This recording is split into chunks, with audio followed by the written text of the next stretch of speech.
ॐ सदाशिवसमारम्भाम् शङ्कराचार्यमध्यमाम् अस्मदाचार्यपर्यन्ताम् वन्दे गुरुपरम्पराम्। श्रुतिस्मृतिपुराणानाम् आलयम् करुणालयम् नमामि भगवत्पादशङ्करम् लोकशङ्करम्। शङ्करम् शङ्कराचार्यम् केशवम् बादरायणम् सूत्रभाष्यकृतौ वन्दे भगवन्तौ पुनः पुनः। ईश्वरो गुरुरात्मेति मूर्तिभेदविभागिने व्योमवद्व्याप्तदेहाय दक्षिणामूर्तये नमः। दक्षिणामूर्तये नमः। वसुदेवसुतं देवं कंसचाणूरमर्दनम् देवकी परमानन्दं कृष्णं वन्दे जगद्गुरुम्। कृष्णं वन्दे जगद्गुरुम्।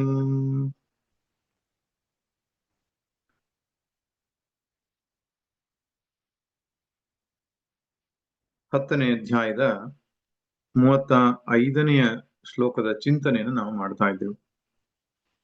ಬೃಹತ್ ಸಾಮ ತಥಾ ಸಾಮ್ನಾಂ ಗಾಯತ್ರಿ ಛಂದಸಾಮಹಂ ಮಾಸಾನಾಂ ಮಾರ್ಗಶೀರ್ಷೋಹಂ ಋತೂನಾಂ ಕುಸುಮಾಕರಃ. ಈ ಶ್ಲೋಕದಲ್ಲಿ ಕೂಡ ಭಗವಂತ 4 ವಿಭೂತಿಗಳನ್ನ ವರ್ಣಿಸ್ತಾನೆ. ಮೊದಲನೇದಾಗಿ ಸಾಮ್ನಾಂ ಬೃಹತ್ ಸಾಮಃ ಅಹಂ. ಸಾಮವೇದಗಳಲ್ಲಿ ನಾನು ಬೃಹತ್ ಸಾಮ ಎನ್ನತಕ್ಕಂಥ, ನಿನ್ನೆ ನೋಡಿದ್ದೆವು, ತ್ವಾಮಿದ್ಧಿ ಹವಾಮಹೆ ಎನ್ನುವಂತಹ ಒಂದು ಮಂತ್ರಕ್ಕೆ ಗಾಯನವನ್ನ ಹಾಕಿ ಹಾಡಿದಾಗ ಅದನ್ನು ಬೃಹತ್ ಸಾಮ ಎಂಬುದಾಗಿ ಕರೀತಾರೆ. ಅದು ಭಗವಂತನ ವಿಭೂತಿ. ಯಾಕಪ್ಪ ಅಂದ್ರೆ ಭಗವಂತನ ಮಹಿಮಾತಿಶಯವನ್ನೇ ಆ ಮಂತ್ರದ ಮೂಲಕ ಗಾಯನ ಮಾಡಿರತಕ್ಕಂಥದ್ದು. ಅದು ಇಂದ್ರದೇವತಾತ್ಮಕವಾದ ಮಂತ್ರವಾದರೂ ಅದು ಇಂದ್ರನ ರೂಪದಲ್ಲಿ ಭಗವಂತನನ್ನೇ ಸ್ತುತಿಸುವಂಥದ್ದಾದ್ದರಿಂದ ಸಾಮವೇದಗಳಲ್ಲಿ ನಾನು ಬೃಹತ್ ಸಾಮ ಎಂಬುದಾಗಿ ಕರೆದಿದ್ದಾನೆ. ಇನ್ನು ಮುಂದುವರಿದು ಛಂದಸಾಂ ಅಹಂ ಗಾಯತ್ರಿ ಅಂತ ಕರೆದಿದ್ದಾನೆ. ಛಂದಸ್ಸುಗಳಲ್ಲಿ ನಾನು ಗಾಯತ್ರಿ ಅಂತ. ಗಾಯತ್ರಿ ಅಲ್ಲ, ಗಾಯತ್ರಿ. ಗಾಯಂತಂ ತ್ರಾಯತೆ ಇತಿ ಗಾಯತ್ರಿ ಅಂತಹ ವ್ಯುತ್ಪತ್ತಿ. ಯಾರು ಅದನ್ನ ಹಾಡ್ತಾರೋ, ಯಾರು ಅದನ್ನ ಪಠಿಸ್ತಾರೋ ಅವರನ್ನ ಅದು ಕಾಪಾಡುತ್ತೆ. ತ್ರಾಯತೆ ಅಂದ್ರೆ ಪ್ರೊಟೆಕ್ಟ್ ಮಾಡುತ್ತೆ, ರಕ್ಷಿಸುತ್ತೆ. ಆದ್ದರಿಂದ ಗಾಯತ್ರಿ ಅಂತ ಹೆಸರು ಅದಕ್ಕೆ. ಛಂದಸ್ಸುಗಳಲ್ಲಿ ನಾನು ಗಾಯತ್ರಿ ಅಂತ ಹೇಳ್ತಿದ್ದಾನೆ. ಇದಕ್ಕೆ 2 ರೀತಿಯ ಅರ್ಥವನ್ನು ಮಾಡಬಹುದು. ಒಂದು, ಛಂದಸ್ಸು ಅಂದ್ರೆ ಮೀಟರ್ಸ್, ನಿಯತ ಅಕ್ಷರ ನಿಯತ ಪಾದಗಳನ್ನು ಒಳಗೊಂಡ ಒಂದು ಪದ್ಯದ ಕ್ರಮ ಏನಿದೆ ಅದಕ್ಕೆ ಛಂದಸ್ಸು ಅಂತ ಹೇಳ್ತಾರೆ. ಹೇಳಬೇಕಾದನ್ನ ಸುಂದರವಾಗಿ ಹೇಳೋದು ಅದು ಪದ್ಯ ಅಂತ ಹೇಳ್ತಾರೆ. ಡಿ.ವಿ.ಜಿನೊಂದು ಪದ್ಯದ ಪ್ರಯೋಜನ ಹೇಳ್ತಾರೆ, ಕವನ ನೆನಪಿಗೆ ಸುಲಭ ಮಂಕುತಿಮ್ಮ ಅಂತ. ಪದ್ಯದ ಮೂಲಕ ನಾವು ಹೇಳ್ಕೊಂಡ್ಬಿಟ್ರೆ ಯಾವುದೇ ಒಂದು ತತ್ವವಾಗ್ಲಿ ವಿಚಾರವಾಗ್ಲಿ ನೆನ್ಪಿದ್ಬಿಡುತ್ತೆ. ಅದೊಂದು ಪ್ರಯೋಜನ. ಇನ್ನೊಂದು, ಅದು ಹೇಳೋದಕ್ಕೆ ಸುಂದರವಾಗಿರ್ತದೆ. ಆದ್ರಿಂದ ಛಂದಶಾಸ್ತ್ರ, ಅಲಂಕಾರ ಶಾಸ್ತ್ರ ಇವೆಲ್ಲ ಕಾವ್ಯಕ್ಕೆ ಸಂಬಂಧಪಟ್ಟಂತಹ, ಕವಿತೆಗೆ ಸಂಬಂಧಪಟ್ಟಂತಹ ವಿಷಯಗಳನ್ನ ಪ್ರತಿಪಾದನೆ ಮಾಡತಕ್ಕಂತಹ ಸಂಗತಿಗಳಾಗಿವೆ. ಛದು ಧಾತುವಿಗೆ ಆಚ್ಛಾದನೆ ಅಂತ ಅರ್ಥ, ಮುಚ್ಚೋದು ಅಂತ. ಅದರಿಂದ ಛಂದಸ್ ಎಂಬ ಅರ್ಥ ಬಂದಿದೆ. ಬಹುಶಃ ಕನ್ನಡದಲ್ಲಿ ಚಂದ ಅಂತ ನಾವು ಏನು ಬಳಕೆ ಮಾಡ್ತೇವೋ ಅದರ ಸಂಸ್ಕೃತ ತದ್ಭವ ರೂಪವೋ ಏನೋ ಗೊತ್ತಿಲ್ಲ. ಅದು ಚಂದ, ಇದು ಚಂದ. ಯಾಕೆ ಅಂತ ಹೇಳಿದೇನೆಂದ್ರೆ, ಒಂದು ವಿಷಯವನ್ನ ಸುಂದರವಾಗಿ ಮುಚ್ಚೋದು ಅದ್ರ ಕೆಲಸ. ಈಗ ನೋಡ್ಲಿಕ್ಕೆ ಹೇಗೆ ಇದ್ರೂ ಕೂಡ ಶರೀರದಲ್ಲಿ ಊನಗಳು ದೋಷಗಳು ಇದ್ರೂ ಕೂಡ ವಸ್ತ್ರ ಆಚ್ಛಾದನ ಮಾಡ್ಕೊಂಡ್ಬಿಟ್ರೆ, ಮುಖಕ್ಕೆ ಮೇಕಪ್ ಆಚ್ಛಾದನ, ಮೈಗೆ ವಸ್ತ್ರ ಆಚ್ಛಾದನ, ಈ ಆಚ್ಛಾದನ ಮಾಡ್ಕೊಂಡ್ಬಿಟ್ರೆ ಅದ್ರ ಕುರೂಪಗಳೆಲ್ಲ ಮುಚ್ಚಿ ಸುಂದರವಾಗಿ ಕಾಣಿಸ್ತಾನೆ ವ್ಯಕ್ತಿ. ಆದ್ರಿಂದ ಛಂದಸ್ಸು ಏನ್ ಮಾಡ್ತದೆ ಅಂದ್ರೆ, ಹೇಳುವಂತ ವಿಷಯವನ್ನ ಸುಂದರವಾಗಿ ನಮ್ಮ ಮುಂದೆ ಪ್ರಸ್ತುತಿ ಮಾಡ್ತದೆ, ಚಂದ ಮಾಡ್ತದೆ ಅಂತ. ಹೇಳುವ ವಾಕ್ಯವನ್ನ ಚಂದದಲ್ಲಿ ನಮಗೆ ತಿಳಿಸಿಕೊಡ್ತದೆ. ಆದ್ದರಿಂದ ಛಂದಸ್ಸು ಅಂತ ಕರೀತಾರೆ. ಅದರಲ್ಲಿ ಲೌಕಿಕ ಛಂದಸ್ಸು, ವೈದಿಕ ಛಂದಸ್ಸು ಎಂಬುದಾಗಿ ಬೇರೆ ಬೇರೆ ವಿಧಗಳಿವೆ. ವೈದಿಕ ಛಂದಸ್ಸುಗಳಲ್ಲಿ ಗಾಯತ್ರಿ, ಅನುಷ್ಟುಪು, ತ್ರಿಷ್ಟುಪು, ಪಂಕ್ತಿ, ಬೃಹತಿ, ಹೀಗೆ ಬೇರೆ ಬೇರೆ ಛಂದಸ್ಸುಗಳಿವೆ. ಗಾಯತ್ರಿ ಛಂದಸ್ಸು ಅಂತ ಹೇಳಿದ್ರೆ 8 ಅಕ್ಷರದ 3 ಪಾದಗಳಿದ್ರೆ ಅದನ್ನ ಗಾಯತ್ರಿ ಅಂತ ಹೇಳ್ತಾರೆ. ಅನುಷ್ಟುಪ್ ನಮ್ಗೆ ಗೊತ್ತೇ ಇದೆ, ಭಗವದ್ಗೀತೆಯಲ್ಲಿ ಬಳಕೆಯಾದ ಛಂದಸ್ಸು ಅನುಷ್ಟುಪ್, 8 ಅಕ್ಷರದ 4 ಸಾಲುಗಳು. ಹೀಗೆ ಪ್ರತಿ ಛಂದಸ್ಸಿಗೂ ಅದರದೇ ಆದ ನಿಯಮಗಳಿರ್ತದೆ. ಈ ಛಂದಸ್ಸುಗಳಲ್ಲಿ ನಾನು ಗಾಯತ್ರಿ ಛಂದಸ್ಸು ಅಂತ ಹೇಳ್ತಾನೆ. ಛಂದಸ್ಸುಗಳಲ್ಲಿ ನಾನು ಗಾಯತ್ರಿ. ಇನ್ನೊಂದು ಅರ್ಥ ಏನಪ್ಪಾ ಅಂತ ಹೇಳಿದ್ರೆ, ಛಂದಸ್ಸು ಅಂದ್ರೆ ಮಂತ್ರ. ಮಂತ್ರಗಳಲ್ಲಿ ನಾನು ಗಾಯತ್ರಿ ಮಂತ್ರ ಅಂತ ಹೇಳ್ತಾನೆ. ಹಾಗೂ ಅರ್ಥ ಆಗ್ಬೋದು.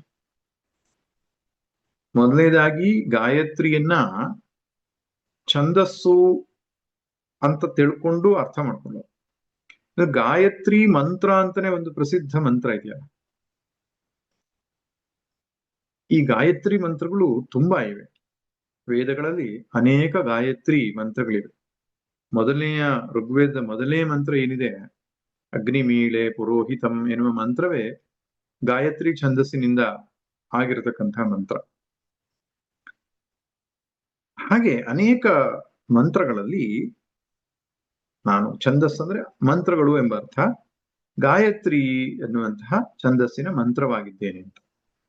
ಗಾಯತ್ರಿ ಎಂಬ ಛಂದಸ್ಸಿನ ಮಂತ್ರವಾಗಿದ್ದೇನೆ. ಋಗ್ವೇದ ತುಂಬೆಲ್ಲ ಅನೇಕ ಛಂದಸ್ಸಿನ ಮಂತ್ರಗಳಿವೆ, ಅದರಲ್ಲಿ ಗಾಯತ್ರಿ ಛಂದಸ್ಸಿನ ಮಂತ್ರಗಳು ನಾನು ಎಂಬ ಅರ್ಥದಲ್ಲಿ ಮಾಡಬಹುದು. ಯಾಕಂತ ಹೇಳಿದ್ರೆ, ಈ ಋಕ್, ಸಾಮ ಮತ್ತು ಅಥರ್ವ ಈ 3 ವೇದಗಳಲ್ಲಿ ಗಾಯತ್ರಿ ಛಂದಸ್ಸಿನ ಮಂತ್ರದಿಂದಲೇ ಅದು ಆರಂಭ ಆಗುತ್ತೆ. ಆದ್ರಿಂದ ಗಾಯತ್ರಿ ಮಂತ್ರಕ್ಕೆ ವಿಶೇಷವಾದಂತಹ ಒಂದು ಸ್ಥಾನವನ್ನು ಕೊಟ್ಟ ಹಾಗೆ ಕಾಣಿಸುತ್ತೆ.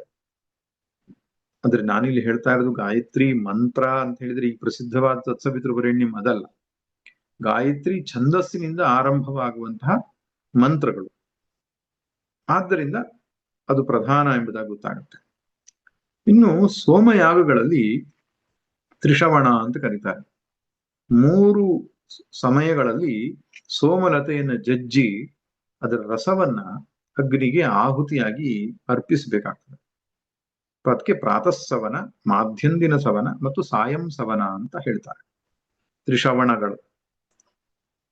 ಸವನ ಅಂದ್ರೆ ಹಿಂಡೋದು, ಸೋಮ ಲತೆಯನ್ನ ಹಿಂಡಿ ಅಗ್ನಿಗೆ ಅರ್ಪಿಸುವಂತಹ ಪ್ರಕ್ರಿಯೆಗೆ ಸವನ ಅಂತ ಹೇಳ್ತಾರೆ.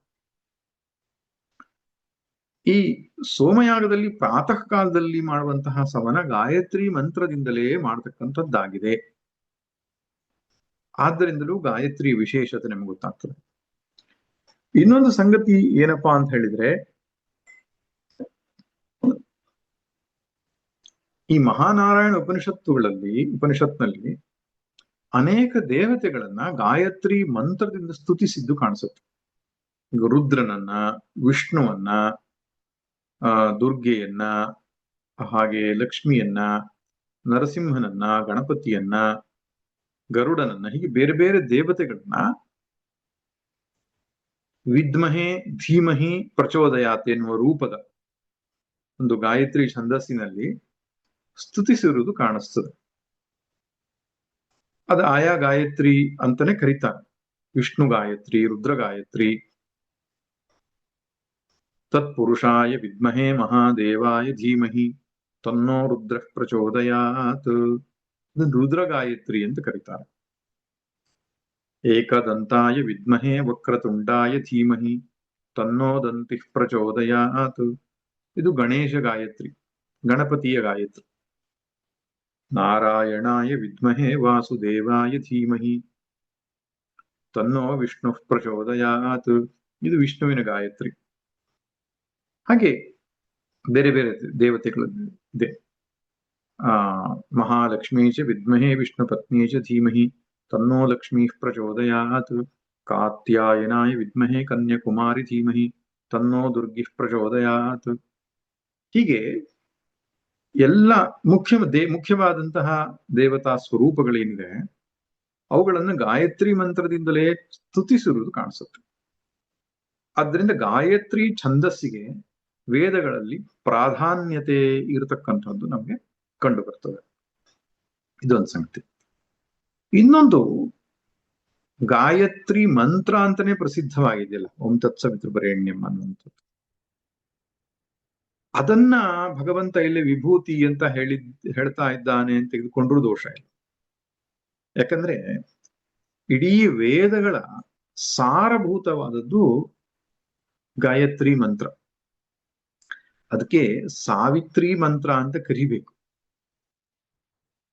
ಯಾಕಂದ್ರೆ ಈಗ ಯಾವ ದೇವತೆಯನ್ನ ಉದ್ದೇಶಿಸಿ ಅದು ಸ್ತುತಿಸ್ತಾ ಇದೆಯೋ ಆ ದೇವತೆಯ ಹೆಸರಿನಿಂದ ಕರೆದ್ರೆ ಸರಿ ಆಗ್ತದೆ.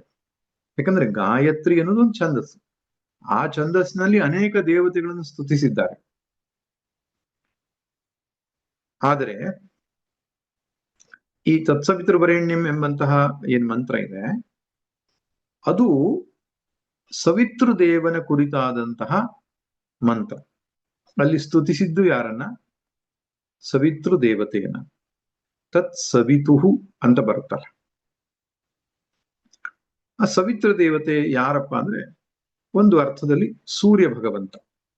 ಅದಕ್ಕೆ ಉಪನಯನ ಕಾಲದಲ್ಲಿ ಸಾವಿತ್ರೀಂಭೋ ಅನುಬ್ರೂಹಿ ಅಂತ ಗುರುವಿನ ಮುಂದೆ, ತಂದೆಯ ಮುಂದೆ ಆ ವಟು ಮಾಣವಕ ಹೋಗಿ ಕೇಳುತ್ತಾನೆ, ಸಾವಿತ್ರೀಂಭೋ ಅನುಬ್ರೂಹಿ ಅಂತ, ನನಗೆ ಸಾವಿತ್ರಿಯನ್ನ ನನಗೆ ಉಪದೇಶಿಸುವಂತ. ಆದ್ರಿಂದ ಆ ಮಂತ್ರಕ್ಕೆ ಸಾವಿತ್ರಿ ಮಂತ್ರ ಅಂತಾನೆ ಹೆಸರು. ಅದರ ಅಧಿದೇವತೆ ಸವಿತಾ, ಸೂರ್ಯ. ಆದ್ರೆ ಅದು ಎಷ್ಟು ಪ್ರಸಿದ್ಧವಾಗಿದೆ ಅಂತ ಹೇಳಿದ್ರೆ, ಗಾಯತ್ರಿ ಅಂತಾನೆ ಅದರ ಛಂದಸ್ಸಿನ ಹೆಸರಿಂದ ಪ್ರಸಿದ್ಧವಾಗುತ್ತದೆ. ಇವತ್ತು ಗಾಯತ್ರಿ ಮಂತ್ರ ಅಂತ ಏನಾದ್ರೂ ಇದ್ರೆ ಬೇರೆ ಯಾವ ಮಂತ್ರಗಳು ನಮ್ಮ ನೆನಪಿಗೆ ಬರೋದಿಲ್ಲ. ನೂರಾರು ಮಂತ್ರಗಳು ಋಗ್ವೇದದಲ್ಲಿ, ಬೇರೆ ಬೇರೆ ವೇದಗಳಲ್ಲಿ ಗಾಯತ್ರಿ ಛಂದಸ್ಸಿನಿಂದ ಬೇರೆ ಬೇರೆ ದೇವತೆ ಪರವಾಗಿರತಕ್ಕಂತಹ ಮಂತ್ರಗಳ ರಾಶಿ ಇದ್ದರೂ ಕೂಡ ಗಾಯತ್ರಿ ಮಂತ್ರ ಅಂತ ಹೇಳಿದ ತಕ್ಷಣ ಇದೇ ಮಂತ್ರವೇ ಗಾಯತ್ರಿ ಮಂತ್ರ ಅಂತ ಪ್ರಸಿದ್ಧವಾಗಿಬಿಟ್ಟಿದೆ. ಅಷ್ಟರ ಮಟ್ಟಿಗೆ ಆ ಮಂತ್ರದ ಮಹಿಮೆ ಅತಿಶಯವಾಗಿದೆ. ಯಾಕೆ ಸಾವಿತ್ರಿ ಮಂತ್ರ ಅಥವಾ ಗಾಯತ್ರಿ ಮಂತ್ರ ಅನ್ನುವಂಥದ್ದು ಅಷ್ಟು ಪ್ರಸಿದ್ಧವಾಗಿದೆ ಅಂದ್ರೆ, ಅದು ಗಾಯತ್ರಿ ಎನ್ನುವುದು ವೇದದ ಸಾರ. ಇಡೀ ವೇದವನ್ನ ನಾವು ಮಥನ ಮಾಡಿದ್ರೆ ನವನೀತದ ರೂಪದಲ್ಲಿ, ಬೆಣ್ಣೆಯ ರೂಪದಲ್ಲಿ ಮೇಲಕ್ಕೆದ್ದು ನಿಲ್ಲುವಂಥದ್ದು ಯಾವುದು? ಗಾಯತ್ರಿ. ಅದಕ್ಕೆ ಉಪನಯನದ ಕಾಲದಲ್ಲಿ ಬ್ರಹ್ಮೋಪದೇಶ ಅಂತ ಕರೀತಾರೆ. ಅಲ್ಲಿ ಉಪದೇಶ ಕೊಡುವುದು ಗಾಯತ್ರಿ ಮಂತ್ರವನ್ನ. ಬ್ರಹ್ಮೋಪದೇಶ ಅಂತ ಹೇಳೋದು ಯಾಕೆ? ಬ್ರಹ್ಮ ಅಂದ್ರೆ ವೇದ ಅಂತ ಅರ್ಥ. ವೇದದ ಉಪದೇಶ, ಇಡೀ ವೇದದ ಸಾರವಾಗಿರುವುದರಿಂದ ವೇದದ ಉಪದೇಶ. ಅದಕ್ಕೆ ನಮ್ಮ ಪ್ರಾಚೀನರು ಹೇಳ್ತಾ ಇದ್ರು, ವೇದಾಧ್ಯಯನವನ್ನ ಸಮಗ್ರವಾಗಿ ಮಾಡಬೇಕು. ಹಾಗದೇ ಇದ್ರೆ ಗಾಯತ್ರಿಯನ್ನಾದ್ರೂ ಪ್ರತಿನಿತ್ಯ ಜಪ ಮಾಡಬೇಕು ಅಂತ. ತನ್ನ ಬ್ರಾಹ್ಮಣ್ಯವನ್ನ ಕಾಪಾಡಿಕೊಳ್ಬೇಕು ಅಂತ ಹೇಳುವನು ಕನಿಷ್ಠಾತಿ ಕನಿಷ್ಠ ಮಾಡಬೇಕಾದಂತಹ ಜವಾಬ್ದಾರಿ ಏನಪ್ಪಾ ಅಂದ್ರೆ ನಿತ್ಯ ಸಂಧ್ಯಾ ಉಪಾಸನೆ ಹಾಗೂ ಯಥಾಶಕ್ತಿ ಗಾಯತ್ರಿ ಜಪವನ್ನ ಮಾಡಬೇಕು ಅಂತ. ಯಾಕಂದ್ರೆ ಗಾಯತ್ರಿಯನ್ನ ಹೇಳುವುದ್ರ ಮೂಲಕವಾಗಿ ಆ ಸಮಗ್ರ ವೇದದ ಒಂದು ಸಾರವನ್ನ ಪಠಿಸಿದ ಫಲ ಮನುಷ್ಯನಿಗೆ ಬರ್ತದೆ. ಗಾಯತ್ರಿಯನ್ನ ವೇದದ ಸಾರ ಅಂತ ನೀವು ಹೇಗೆ ಹೇಳ್ತೀರಿ? ಪ್ರಸಿದ್ಧವಾದಂತಹ ಸ್ಮೃತಿಕಾರರು, ಮನುಸ್ಮೃತಿಕಾರರು ಈ ಮಾತನ್ನ ಹೇಳ್ತಾರೆ. ತ್ರಿಭ್ಯ ಏವತು ವೇದೇಭ್ಯ ಪಾದಂ ಪಾದಂ ಅದೂದುಹತ್. 3 ವೇದಗಳಿಂದ ಒಂದೊಂದು ಪಾದವನ್ನ ದೋಹನ ಮಾಡಿದ್ರು ಅಂತ, ಕಡದ್ರಂತೆ. ಋಗ್ವೇದವನ್ನು ಚೆನ್ನಾಗಿ ಕಡಿದ್ರೆ ಆ ಕೆಲಸ ಮಾಡಿದ್ಯಾರು? ಪರಮೇಷ್ಠಿ ಪ್ರಜಾಪತಿ. ಪ್ರಜಾಪತಿ ಪರಮೇಷ್ಠಿ ಏನಿದ್ದಾನೆ, ಚತುರ್ಮುಖ ಬ್ರಹ್ಮದೇವರು ಋಗ್ವೇದವನ್ನ ಕಡದ್ರಂತೆ. ಕಡದ್ರಂದ್ರೆ ಇದು ಕವಿತ್ವದ ಭಾಷೆ, ಅದರ ಸಾರವನ್ನ ತೆಗೆದ್ರು ಅಂತ ಅರ್ಥ. ಋಗ್ವೇದವನ್ನ ಮಿಕ್ಸಿಯಲ್ಲಿ ಹಾಕಿ ಕಡ್ದಾಗ ಅದರ ಸಾರ ಹೊರಗಡೆ ಬಂತು. ಯಾವುದು? ತತ್ಸವಿತೃವರೇಣ್ಯಂ. ಆಮೇಲೆ ಯಜುರ್ವೇದವನ್ನ ಕಡ್ದಾಗ ಬಂದದ್ದು ಭರ್ಗೋ ದೇವಸ್ಯ ಧೀಮಹಿ. ಸಾಮವೇದವನ್ನು ಕಡ್ದಾಗ ಬಂದದ್ದು ಧ್यो यो नः ಪ್ರಚೋದಯಾತ್ ಅಂತ 3 ಪಾದಗಳು 3 ವೇದಗಳ ಸಾರಭೂತವಾಗಿ ಬಂದುವು ಅಂತ ಹೇಳ್ತಾರೆ. ಆದ್ದರಿಂದ ಗಾಯತ್ರಿ ಮಂತ್ರವನ್ನ ಪಠಿಸುವುದರಿಂದ ವೇದದ ಸಾರವನ್ನು ಹೇಳಿದಾಗ ಆಗ್ತದೆ ಅಂತ. ಇದು ಒಂದು ಅರ್ಥ.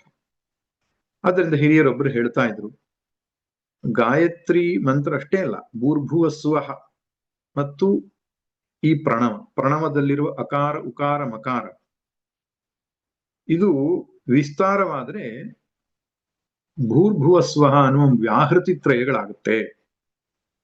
ಭೂರ್ಭುವ ಸ್ವಃ ಅನ್ನುವ ವ್ಯಾಹೃತಿ ತ್ರಯ ವಿಸ್ತಾರವಾದ್ರೆ ಗಾಯತ್ರಿಯ 3 ಪಾದವಾಗುತ್ತೆ. ಗಾಯತ್ರಿಯ 3 ಪಾದವನ್ನು ವಿಸ್ತಾರ ಮಾಡಿದರೆ ಋಗ್ ಯಜು ಸಾಮವೇದ ಎಂಬುದಾಗಿ 3 ವೇದಗಳಾಗುತ್ತೆ ಅಂತ. ಹಾಗೆ 3 ವೇದಗಳನ್ನ ಸಂಕ್ಷೇಪ ಮಾಡಿದ್ರೆ ಗಾಯತ್ರಿಯ 3 ಪಾದಗಳು, ಗಾಯತ್ರಿಯ 3 ಪಾದ ಸಂಕ್ಷೇಪ ಮಾಡಿದ್ರೆ ಭೂರ್ಭುವಸ್ವ ಅನ್ನುವ ವ್ಯಾಹೃತಿ ತ್ರಯವನ್ನ ಸಂಕ್ಷೇಪ ಮಾಡಿದ್ರೆ ಓಂ ಅಕಾರ ಉಕಾರ ಮಕಾರಾತ್ಮಕವಾದ ಪ್ರಣವ. ಆದ್ರಿಂದ ಪ್ರಣವ ಸರ್ವ ವೇದೇಶು ಅಂತನೂ ಹೇಳ್ತಾನೆ ಭಗವಂತ. ಸರ್ವ ವೇದಗಳು ನಾನು ಪ್ರಣವ ಅಂತ, ಅಲ್ಟಿಮೇಟ್ ಎಸೆನ್ಸ್ ಅದು ಪ್ರಣವ. ಆ ಪ್ರಣವದ ವಿಸ್ತಾರವೇ ಸ್ವಲ್ಪ ವಿಸ್ತಾರ ಮಾಡಿದ್ರೆ ಗಾಯತ್ರಿ. ಎಷ್ಟು ಅದ್ಭುತ ಇದೆ. ನಿಜವಾಗಿಯೂ ಗಾಯತ್ರಿ ಮಂತ್ರ ಆರಂಭದಲ್ಲಿ ಸೂರ್ಯ ದೇವತೆಯನ್ನು ಕುರಿತಾಗಿ ಪ್ರಾರ್ಥನೆಯನ್ನು ಮಾಡಿದಾಗ ಕಂಡು ಬಂದ್ರು, ಆಳವಾಗಿ ಚಿಂತನೆ ಮಾಡಿದಾಗ ಗೊತ್ತಾಗತ್ತೆ ಇದು ವೇದದ ಜೀವ ಬ್ರಹ್ಮೈಕ್ಯವನ್ನು ಬೋಧಿಸ್ತಾ ಇದೆ ಅಂತ. ಅದರ ಗಾಯತ್ರಿಯ ಆರಂಭದ ಮಂತ್ರ ಹೇಗೆ? ತತ್ ಸವಿತು ವರೇಣ್ಯಂ ಭರ್ಗಃ ಧೀಮಹಿ. ಸವಿತು ದೇವಸ್ಯ ವರೇಣ್ಯಂ ಭರ್ಗಃ ಧೀಮಹಿ. ಆ ಸವಿತೃ ದೇವನ ವರಣೀಯವಾದ ಭರ್ಗವಂದ್ರೆ ತೇಜಸ್ಸನ್ನ, ಧೀಮಹಿ ಅಂದ್ರೆ ಮೆಡಿಟೇಟ್, ಧ್ಯಾನಿಸುತ್ತೇನೆ ಅಂತ. ಧ್ಯಾನಿಸೋಣ.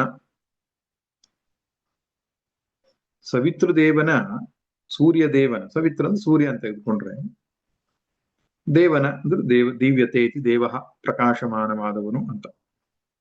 ವರೇಣ್ಯಂ ಅಂದ್ರೆ ಆಯ್ಕೆಗೆ ಯೋಗ್ಯವಾದ, ಜೀವನದಲ್ಲಿ ತೆಗೆದುಕೊಳ್ಳಲೇಬೇಕಾದ ಅಂತ ಅರ್ಥವನ್ನ ಹೇಳುತ್ತೆ. ವರಣೀಯಂ ವರೇಣ್ಯಂ ಅಂತ ಹೇಳ್ತಾರೆ.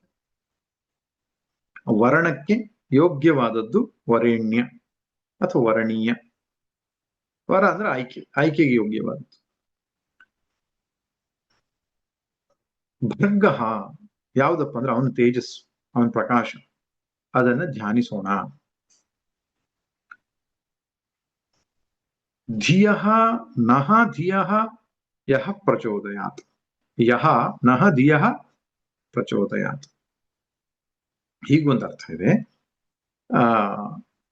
ನಃ ಧಿಯಃ ಪ್ರಚೋದಯಾತ್, ಅವನು ನಮ್ಮ ಬುದ್ಧಿಗಳನ್ನ ಪ್ರಚೋದಿಸಲಿ. ಪ್ರಚೋದಯಾತ್ ಅಂದ್ರೆ ಪ್ರಚೋದಿಸಲಿ ಅಂತ ಒಂದು ಅರ್ಥ. ಇದು ಸಾಮಾನ್ಯ ಅರ್ಥ ಅಲ್ಲ, ಹೀಗೆ ಅರ್ಥ. ಯಾವಾತನು ನಮ್ಮ ಬುದ್ಧಿಯನ್ನ ಪ್ರಚೋದಿಸುತ್ತಾನೋ, ಪ್ರಚೋದಯಾತ್ ಅಂದ್ರೆ ಪ್ರಚೋದಿಸುತ್ತಾನೋ, ಆ ಸವಿತೃದೇವನ ವರಣೀಯವಾದಂತಹ ಭರ್ಗವನ್ನು, ತೇಜಸ್ಸನ್ನ ಧ್ಯಾನಿಸೋಣ ಅಂತ. ಅಂದ್ರೆ ನಮ್ಮ ಬುದ್ಧಿಶಕ್ತಿಯನ್ನ ಅವನು ಪ್ರಚೋದನೆ ಮಾಡಲಿ, ನಾನು ಅವನನ್ನು ಧ್ಯಾನ ಮಾಡ್ತೇನೆ ಅಂತ ಆರಂಭದಲ್ಲಿ ಒಬ್ಬ ವಿದ್ಯಾರ್ಥಿಗೆ ಮಾಡ್ತಕ್ಕಂಥ ಪ್ರಾರ್ಥನೆ. ಆದ್ರೆ ವೇದಾಂತದ ಪ್ರವೇಶ ಆದ್ಮೇಲೆ ಗೊತ್ತಾಗ್ತದೆ ಇದು ಈಶ್ವರ ಮತ್ತು ಜೀವ ಐಕ್ಯವನ್ನು ಹೇಳುವಂತಹ ಮಾತು ಅಂತ. ಯಹ ನಹ ಧಿಯಃ ಪ್ರಚೋದಯಾತ್ ಎಂಬ ಮಾತಿಗೆ ಪ್ರಚೋದಯತಿ ಅಂತ ಅರ್ಥ ಮಾಡಬೇಕಾಗುತ್ತೆ. ಯಾವನು ನಮ್ಮ ಬುದ್ಧಿಗಳನ್ನ ಪ್ರಚೋದಿಸ್ತಾನ, ಈ ಬುದ್ಧಿಗೆ ಪ್ರಚೋದನೆ ಕೊಡುವುದು ಅಂತ ಅರ್ಥ ಏನು? ಶ್ರೋತ್ರಸ್ಯ ಶ್ರೋತ್ರಂ ಮನಸೋ ಮನೋ ಯದ್ವಾಚೋಹ ವಾಚಂ ಸ ಉಪ್ರಾಣಸ್ಯ ಪ್ರಾಣಃ ಚಕ್ಷುಷಶ್ಚಕ್ಷು ಅತಿಮುಚ್ಯ ಧೀರಾಃ. ಕೇನೋಪನಿಷತ್ತಲ್ಲಿ ಬರುತ್ತಲ್ಲ, ಸಾಕ್ಷಿ ಚೇತ ಕೇವಲೋ ನಿರ್ಗುಣಶ್ಚ ಕ್ಷೇತ್ರಜ್ಞಂ ಚಾಪಿ ಮಾಂ ವಿದ್ಧಿ ಸರ್ವಕ್ಷೇತ್ರೇಷು ಭಾರತ. ಆ ಕ್ಷೇತ್ರಜ್ಞನಾದ ಸಾಕ್ಷಿಯಾದ ಆ ಚೇತನ ತತ್ವ ಏನಿದೆ ಅದನ್ನೇ ಇಲ್ಲಿ ನಮ್ಮ ಬುದ್ಧಿಗಳಿಗೆ ಪ್ರಚೋದನೆಯನ್ನು ನೀಡುವ, ಅಂದ್ರೆ ಅರಿವನ್ನ ನೀಡುವ, ಸ್ಫೂರ್ತಿಯನ್ನ ನೀಡುವ ಆ ಸಾಕ್ಷಿ ಚೈತನ್ಯವನ್ನು ಕುರಿತು ಹೇಳ್ತಾ ಇದೆ. ಇನ್ನು ತತ್ಸವಿತೃವರೆಣ್ಯಂ ಭರ್ಗೋ ದೇವಸ್ಯ ಧೀಮಹಿ ಅನ್ನುವ ಮಾತಿನಲ್ಲಿ ಏನ್ ಹೇಳ್ತಾ ಇದೆ ಅಂದ್ರೆ, ಸೃಷ್ಟಿ ಸ್ಥಿತಿ ಲಯಕರ್ತನಾದ ಸಚ್ಚಿದಾನಂದ ಬ್ರಹ್ಮ. ಧೀಮಹಿ ಎನ್ನುವ ಮಾತಿಗೆ ಅರ್ಥ ಏನು? ಏಕತ್ವೇನ ಧ್ಯಾಯಾಮಹೇ, ಧ್ಯಾಯಾಮಿ, ಅಭೇದೇನ ಧ್ಯಾಯಾಮಿ. ಈ ಸೃಷ್ಟಿ ಸ್ಥಿತಿ ಲಯಕರ್ತನಾದ ಸಚ್ಚಿದಾನಂದ ಸ್ವರೂಪನಾದ ಆ ಪರಮಾತ್ಮನನ್ನ ಹಾಗೂ ಈ ಬುದ್ಧಿಗೆ ಪ್ರೇರಣೆಯನ್ನು ಕೊಡತಕ್ಕಂಥ ಆ ಚೇತನವನ್ನ ಎರಡು ಒಂದೇ ಎಂಬುದಾಗಿ ನಾನು ನಿಧಿಧ್ಯಾಸನವನ್ನ ಮಾಡ್ತೇನೆ ಅಂತ ಅರ್ಥ ಆಗತ್ತೆ. ಅಷ್ಟು ಸುಂದರವಾದಂತಹ ಮಂತ್ರ ಅದು. ಯಾಕಂದ್ರೆ ತತ್ ಸವಿತುಹು ವರೆಣ್ಯಂ ಭರ್ಗಃ ದೇವಸ್ಯ, ಈ 6 ಶಬ್ದ ಏನಿದೆ, ಸೃಷ್ಟಿ ಸ್ಥಿತಿ ಲಯ ಒಂದನ್ನು ಹೇಳುತ್ತೆ. ಅಂದ್ರೆ ಸವಿತಾ ಎನ್ನುವ ಶಬ್ದಕ್ಕೆ ಅರ್ಥ ಸೂಯತೆ. ಸೂ ಎನ್ನುವ ಧಾತುವಿಗೆ ಪ್ರಾಣಿ ಪ್ರಸವ, ಹುಟ್ಟುವುದು ಅಂತ ಅರ್ಥ. ಅದರಿಂದ ಯಾವಾತನಿಂದ ಜಗತ್ತು ಸೃಷ್ಟಿಯಾಯಿತೋ ಆ ಸೃಷ್ಟಿಕರ್ತನಾದ ಪರಮೇಶ್ವರನಿಗೆ ಸವಿತಾ ಅಂತ ಕರೀತಾರೆ. ಯಾವ ಸೃಷ್ಟಿಕರ್ತನೋ ಸ್ಥಿತಿಕರ್ತ, ಲಯಕರ್ತ. ಅವನ ನಿರ್ಗುಣ ಸ್ವರೂಪವೇ ಸಚ್ಚಿದಾನಂದ ಸ್ವರೂಪ. ಅಂದ್ರೆ ಈಶ್ವರನ ಸಗುಣ ನಿರ್ಗುಣದ ಎರಡು ಸ್ವರೂಪವನ್ನಲ್ಲಿ ವರ್ಣಿಸಿ ಜೀವದ ಸಾಕ್ಷಿ ಚೈತನ್ಯವನ್ನ ಹೇಳ್ತಾ ಅಭೇದ ರೂಪದಿಂದ ನಿಧಿಧ್ಯಾಸನ ಮಾಡುವಂತಹ ಪ್ರಕ್ರಿಯೆ, ಅದು ಗಾಯತ್ರಿ ಮಂತ್ರದ ಅರ್ಥ ಎಂಬುದಾಗಿ ಹಿರಿಯರು ಹೇಳ್ತಾರೆ. ಇನ್ನು ಗಾಯತ್ರಿ ಮಂತ್ರವನ್ನ ಹೇಳುವಾಗ ಅದರಲ್ಲಿ 2 ರೀತಿ ಇದೆ. ಒಂದು ನಿಚರದ ಗಾಯತ್ರಿ, ಇನ್ನೊಂದು ಗಾಯತ್ರಿ ಅಂತ. ಒಂದು ಅಕ್ಷರ ಜಾಸ್ತಿ ಇದ್ರೆ ಭೂರಿಚ್ ಅಂತ ಕರೀತಾರೆ. ಛಂದಸ್ಸುಗಳಲ್ಲಿ ಒಂದು ಅಕ್ಷರ ಜಾಸ್ತಿ ಇದ್ರೆ ಭೂರಿಚ್, ಒಂದು ಅಕ್ಷರ ಕಡಿಮೆ ಇದ್ರೆ ನಿಚರದ್ ಅಂತ ಕರೀತಾರೆ. ಸಂಧ್ಯಾ ವಂದನೆಯಲ್ಲಿ ಹೇಳ್ತಕ್ಕಂತಹ ಗಾಯತ್ರಿ ಅದು ನಿಚರದ್ ಗಾಯತ್ರಿ ಛಂದ, ಅಂದ್ರೆ ವರೇಣ್ಯಂ ಅಂತ ಬರುತ್ತೆ. ಅದನ್ನ ಕೆಲವರು ವರಣೀಯಂ ಅಂತ ಮಾಡ್ಕೋಬೇಕು, ಯಾಕಂದ್ರೆ 8 ಅಕ್ಷರದ 3 ಪಾದ ಆಗ್ಬೇಕಲ್ಲ. ಅಂದ್ರೆ ವರೇಣ್ಯಂ ಅಂತ ಹೇಳಿದ್ರೆ ಅಲ್ಲಿ 7 ಅಕ್ಷರ ಆಗ್ಬಿಡುತ್ತೆ, 8 ಅಕ್ಷರ ಆಗ್ಬೇಕು ಅಂದ್ರೆ ವರಣೀಯಂ ಅಂತ ಮಾಡ್ಕೊಳ್ಬೇಕು ಅಂತ ಹೇಳ್ತಾರೆ. ಹಾಗಿಲ್ಲ. ಅರ್ಘ್ಯ ಪ್ರದಾನ ಕಾಲದಲ್ಲಿ, ಜಪ ಕಾಲದಲ್ಲಿ 7 ಅಕ್ಷರ ಉಳ್ಳಂತ ಅಂದ್ರೆ ನಿಚರದ್ ಗಾಯತ್ರಿಯನ್ನೇ ನಾವು ಪಠಿಸಬೇಕು ಎಂಬುದಾಗಿ ಹೇಳ್ತಾರೆ. ಇನ್ನೊಂದು ಸಂಗತಿ ಏನಂದ್ರೆ, ಗಾಯತ್ರಿಯನ್ನ ಜಪಿಸುವಾಗ 5 ಕಡೆಯಲ್ಲಿ ಸ್ವಲ್ಪ ನಿಲ್ಲಿಸಿ ಹೇಳಬೇಕು ಅಂತ. ಪಂಚಾವಸಾನ ಗಾಯತ್ರಿ ಅಂತ. ಓಂ ಎಂದಾದ್ಮೇಲೆ ಒಂದು ಗ್ಯಾಪ್ ಅನ್ನು ಕೊಟ್ಟು, ಭೂರ್ಭುವಸ್ವಃ ಅದಾದ್ಮೇಲೆ ಒಂದು ಸ್ವಲ್ಪ ಗ್ಯಾಪ್ ಅನ್ನು ಕೊಟ್ಟು, ಆಮೇಲೆ ಪ್ರತಿ ಪಾದದ ಕೊನೆಯಲ್ಲಿ ಒಂದು ಸ್ವಲ್ಪ ನಿಲ್ಲಿಸಿ ಅವಸಾನ ಅಂದ್ರೆ ಸ್ಟಾಪ್, 5 ಕಡೆಯಲ್ಲಿ ನಿಲ್ಲಿಸ್ಕೊಂಡು ಹೇಳಬೇಕು, ನಿಧಾನವಾಗಿ ಹೇಳಬೇಕು. ಯಾಕಂದ್ರೆ ಅದು ಬುದ್ಧಿಯನ್ನ ಪ್ರಚೋದನೆ ಮಾಡತಕ್ಕಂತಹ, ಬುದ್ಧಿಶಕ್ತಿಯನ್ನ ಕೊಡ್ತಕ್ಕಂತಹ ಮಂತ್ರ. ಹಿಂದೆ ಗುರುಕುಲಕ್ಕೆ ಒಬ್ಬ ವಿದ್ಯಾರ್ಥಿ ಹೋಗ್ತಿದ್ದಾನೆ, ವಿದ್ಯಾರ್ಜನೆಗೆ ಹೋಗ್ತಿದ್ದಾನೆ ಅಂದ್ರೆ ಅವನಿಗೆ ಗಾಯತ್ರಿ ಉಪದೇಶ ಆಗ್ತಿತ್ತು, ಬ್ರಹ್ಮೋಪದೇಶ ಆಗ್ತಾ ಇತ್ತು.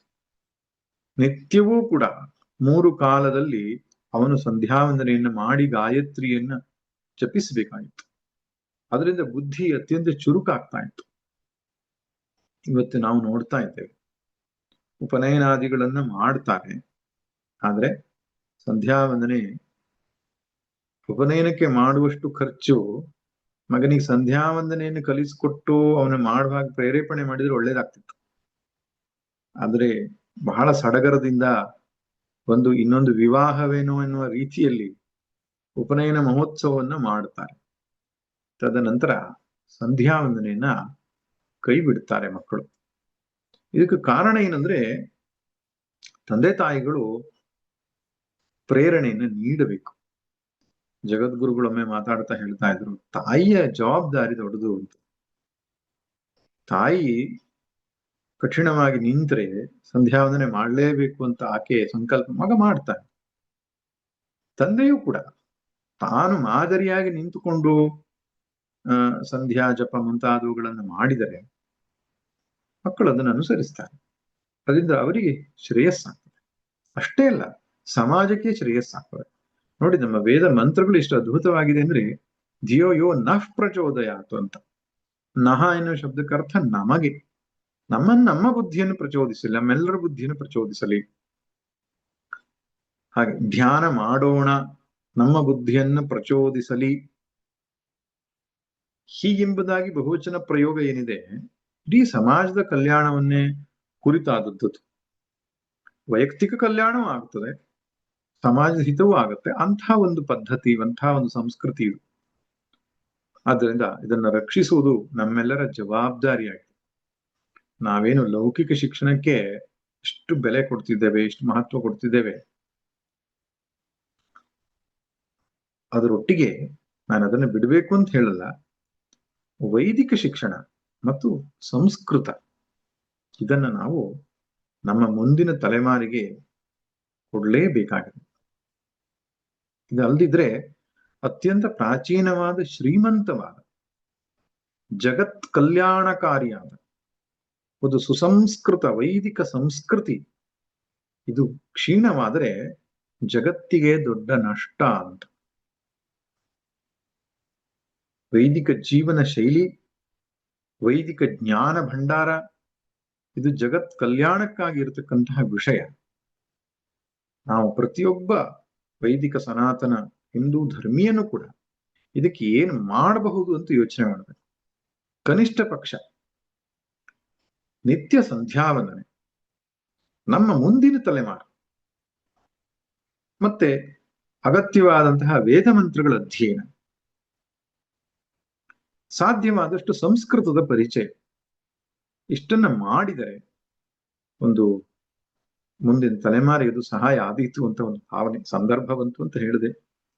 ಇರ್ಲಿ, ಕೆಲವರಿಗೆ ಒಂದು ಪ್ರಶ್ನೆ ಬರ್ಲಿಕ್ಕೆ ಉಂಟು ಇಲ್ಲಿ. ಗಾಯತ್ರಿ ಮಂತ್ರವನ್ನ ಯಾರಿಗೆ ಹೇಳಲಿಕ್ಕೆ ಅಧಿಕಾರ ಉಂಟು? ಉಪನಯನ ಆದವರಿಗೆ ಅಧಿಕಾರ ಉಂಟು ಅಂತ ಹೇಳ್ತೀರಿ. ಯಾರಿಗೆ ಉಪನಯನ ಆಗೋದಿಲ್ವೋ ಅಂಥವರು ಈ ಗಾಯತ್ರಿ ಮಂತ್ರದ ಪ್ರಯೋಜನವನ್ನು ಪಡ್ಕೊಳ್ಳೋದು ಹೇಗೆ? ಗಾಯತ್ರಿ ಮಂತ್ರದಿಂದ ಬುದ್ಧಿಶಕ್ತಿ ವೃದ್ಧಿ ಆಗತ್ತೆ, ಏಕಾಗ್ರತೆ ಹೆಚ್ಚುತ್ತೆ ಅಂತ ಹೇಳಿದ್ರಿ. ಅಷ್ಟೇ ಅಲ್ಲ, ಅದು ಮುಂದುವರಿದು ಗಾಯತ್ರಿ ಮಂತ್ರದ ಅರ್ಥ ಜೀವಬ್ರಹ್ಮೈಕ್ಯ ವಿಚಾರವನ್ನು ಹೇಳುತ್ತೆ. ಅಂತಹ ಪ್ರಯೋಜನಕಾರಿಯಾದ, ಫಲಕಾರಿಯಾದ, ವೇದ ಸಾರಭೂತವಾದಂತಹ ಗಾಯತ್ರಿ ಮಂತ್ರವನ್ನ ಅನುಪನೀತರಾದವರಿಗೆ ಹೇಗೆ ಕೊಡುವಂಥದ್ದು ಅಂತ ಕೇಳಿದಾಗ ನಮ್ಮ ಹಿರಿಯರು ಅದಕ್ಕೊಂದು ವ್ಯವಸ್ಥೆ ಮಾಡಿಕೊಟ್ಟಿದ್ದಾರೆ. ಅದನ್ನ ಸ್ಮಾರ್ತ ಗಾಯತ್ರಿ ಅಂತ ಹೇಳ್ತಾರೆ. ಇದು ಶ್ರೌತ ಗಾಯತ್ರಿ ಆದ್ರೆ ಅದು ಸ್ಮಾರ್ತ ಗಾಯತ್ರಿ, ಸ್ಮೃತಿಯಲ್ಲಿ ಹೇಳಿರತಕ್ಕಂಥ ಗಾಯತ್ರಿ. ಅದು ಕೂಡ ಇದೇ ರೀತಿಯಾದಂತಹ ಫಲವನ್ನು ಕೊಡುವುದಲ್ಲದೆ ಎಲ್ಲರೂ ಪಠಿಸಬಹುದಾದಂತಹ ಗಾಯತ್ರಿ. ಅರ್ಥ ಇದೇನೆ, ಆದ್ರೆ ಇದರಲ್ಲಿ ಕೊಟ್ಟಿರತಕ್ಕಂಥ ಸ್ವರ ವಿನ್ಯಾಸಗಳೇನಿದೆ, ಉದಾತ್ತ ಅನುದಾತ್ತ ಎನ್ನುವಂತಹ ಸ್ವರ ಅದಕ್ಕೆ ಇಲ್ಲ.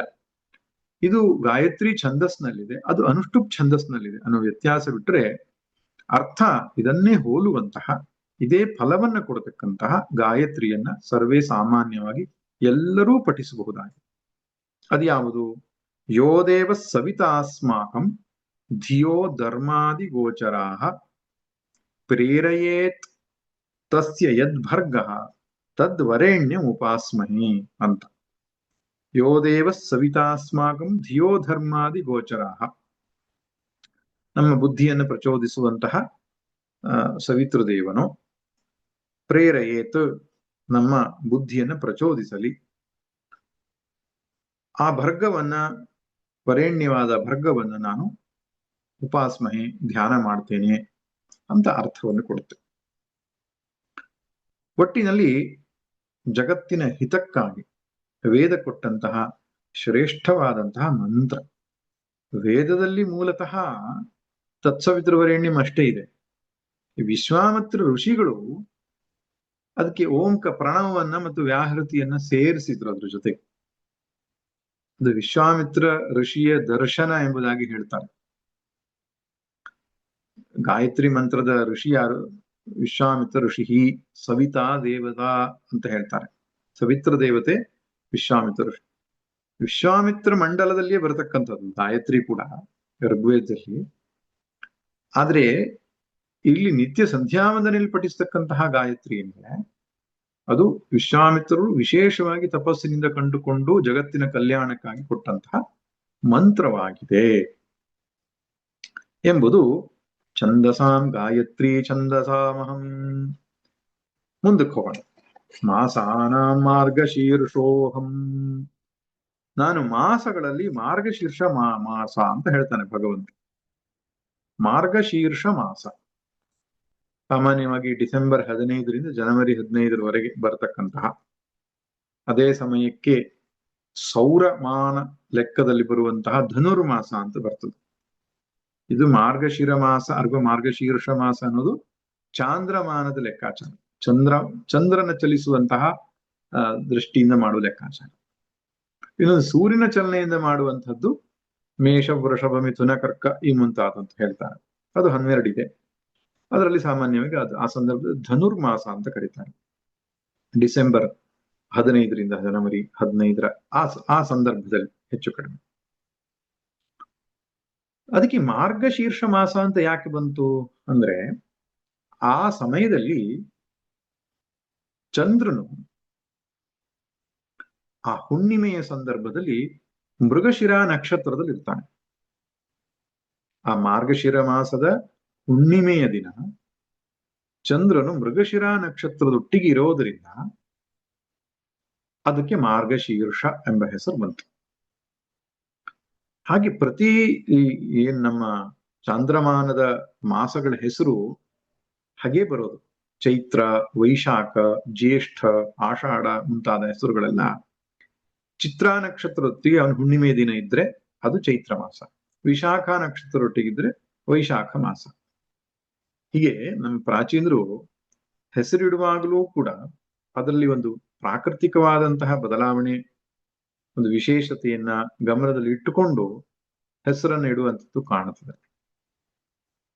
ಆಂಗ್ಲ ಪದ್ಧತಿಯಲ್ಲಿ ಗೊತ್ತಿಲ್ಲ, ಜನವರಿ ಅಂತ ಹೇಳ್ತಾರೆ, ಫೆಬ್ರವರಿ, ಅಲ್ಲಿ ವರಿ ಯಾಕೆ ಬರ್ತದೆ ಅಂತ ನಮ್ಗೆ ಗೊತ್ತಿಲ್ಲ. ಆದ್ರೆ ನಮ್ಮಲ್ಲಿ ಪ್ರಾಚೀನರು ಒಂದು ಅತ್ಯಂತ ವ್ಯವಸ್ಥಿತವಾದ ಪ್ರಕೃತಿಗೆ ಸಮೀಪವಾದ ಸಂಗತಿಗಳನ್ನ ಮನಸ್ಸಲ್ಲಿ ಇಟ್ಟುಕೊಂಡು ನಮ್ಮ ಜೀವನ ಶೈಲಿಯನ್ನು ರೂಪಿಸಿದ್ದು ಕಾಣಿದ್ರೆ ಇದು ಶ್ರೀಮಂತವಾದ ಸಂಸ್ಕೃತಿ ಅಂತ ಅನ್ಸತ್ತೆ ನಮಗೆ. ಮಾರ್ಗಶಿರ ಮಾಸದ ಎಲ್ಲಾ ಮಾಸಗಳಲ್ಲಿ 12 ಮಾಸ ಅಂದ್ರೆ ತಿಂಗಳು ಅಂದ್ರೆ ಹೆಂಗೆ, ಚಂದ್ರನಿಗೂ ತಿಂಗಳು ಅಂತ ಕರೀತಾರಲ್ಲ, ಚಂದ್ರನ ಚಲನೆಯನ್ನು ಅನುಸರಿಸಿ ಏನೋ ಅನಿಶ್ಚಿತಪಡಿಸಿರ್ತಕ್ಕಂತಹ ಸಮಯ. ಆ 12 ತಿಂಗಳುಗಳಲ್ಲಿ, ಮಾಸಗಳಲ್ಲಿ ಮಾರ್ಗಶಿರ ಮಾಸ ಯಾಕೆ, ಮಾರ್ಗಶೀರ್ಷ ಮಾಸ ಯಾಕೆ ತಾನು ಎಂಬುದಾಗಿ ಹೇಳ್ಕೊಂಡಿದ್ದಾನೆ. ಅದಕ್ಕೆ ಹಿರಿಯರು ಹೇಳ್ತಾರೆ, ಮೊದಲನೇ ಸಂಗತಿ ಸಸ್ಯ ಫಲ ಆಢ್ಯತ್ವಾತು ಅಂತ. ಆ ಸಂದರ್ಭದಲ್ಲಿ ಈ ಬೆಳೆಗಳೆಲ್ಲ ಸಮೃದ್ಧವಾಗಿ ಧಾನ್ಯಗಳೆಲ್ಲ ಬಂದು ಮನೆ ತುಂಬಿರ್ತದೆ. ಧಾನ್ಯಗಳಿಂದ ಮನೆ ತುಂಬಿರ್ತದೆ. ಒಂದು ಸಂತೃಪ್ತಿಯ ಭಾವ ವ್ಯಕ್ತಿಯಲ್ಲಿ ಇರ್ತದೆ. ನಮ್ದು ಕೃಷಿ ಪ್ರಧಾನ ಜೀವನ. ಈಗೆಲ್ಲ ಬೇರೆ ಬೇರೆ ಇಂಡಸ್ಟ್ರಿಗಳು ಮುಂತಾದವುಗಳು ಬಂದಿವೆ. ಆದರೆ ಹಿಂದೆ ಕೃಷಿಯೇ ಪ್ರಧಾನವಾಗಿತ್ತು. ಆದ್ದರಿಂದ ಪೈರನ್ನು ಕೊಯ್ದು ರಾಗಿಯನ್ನ, ಜೋಳವನ್ನ, ಭತ್ತವನ್ನ ಮನೆಗೆ ತಂದಿಟ್ಟು ಆ ಸಮೃದ್ಧವಾದ ಧಾನ್ಯದವನ್ನ ಆರಾಧಿಸುವ, ಪೂಜಿಸುವ ಸಮಯ. ಆದ್ದರಿಂದ ಮಾರ್ಗಶಿರ ಮಾಸ ಅಂತ ತನ್ನ ವಿಭೂತಿಯಲ್ಲಿ ಹೇಳಿದ್ದಾನೆ. ಇನ್ನೊಂದು ಮಾತು ಕೂಡ ಬರುತ್ತೆ. ಏನಂದ್ರೆ, ಈ ಮಕರ ಸಂಕ್ರಾಂತಿಯಿಂದ ಆರಂಭ ಮಾಡಿ, ಸಾಮಾನ್ಯವಾಗಿ ಜನವರಿ 14-15 ಮಕರ ಸಂಕ್ರಾಂತಿ ಅಂದ್ರೆ ಉತ್ತರಾಯಣ ಕಾಲ ಆರಂಭ ಆಗ್ತದೆ. ಈ ಉತ್ತರಾಯಣವನ್ನ ದೇವತೆಗಳು ಹಗಲು ಎಂಬುದಾಗಿ ಕರೀತಾರೆ. ಹಗಲು ಅಂದ್ರೆ ಸೂರ್ಯೋದಯದಿಂದ ಆರಂಭ ಆಗ್ತಾ. ಅದಕ್ಕಿಂತ ಮುಂಚಿನ ಸಮಯ ಏನಿದೆ ಅದನ್ನ ಬ್ರಾಹ್ಮಿ ಮುಹೂರ್ತ ಅಂತ ಹೇಳ್ತಾರೆ. ಸೂರ್ಯೋದಯಕ್ಕಿಂತ 1.5 ಗಂಟೆ ಮುಂಚೆ ಅದನ್ನ ಬ್ರಾಹ್ಮಿ ಮುಹೂರ್ತ ಅಂತ. ಸಾಧಾರಣವಾಗಿ 4:15 6 ಗಂಟೆ ತನಕ, 4:15 6 ಗಂಟೆ ತನಕ ಬ್ರಾಹ್ಮಿ ಮುಹೂರ್ತ ಅಂತ ಕರೀತಾರೆ. ಈಗ ಮಾರ್ಗಶಿರ ಮಾಸ ಆದ್ಮೇಲೆ ಏನು ಉತ್ತರಾಯಣ ಪುಣ್ಯಕಾಲ ಬರೋದು. ಉತ್ತರಾಯಣ ಪುಣ್ಯಕಾಲ ಅನ್ನೋದು ದೇವತೆಗಳಿಗೆ ಹಗಲು. ಹಾಗಾದ್ರೆ ಮಾರ್ಗಶಿರ ಮಾಸ ಏನಾಯ್ತು?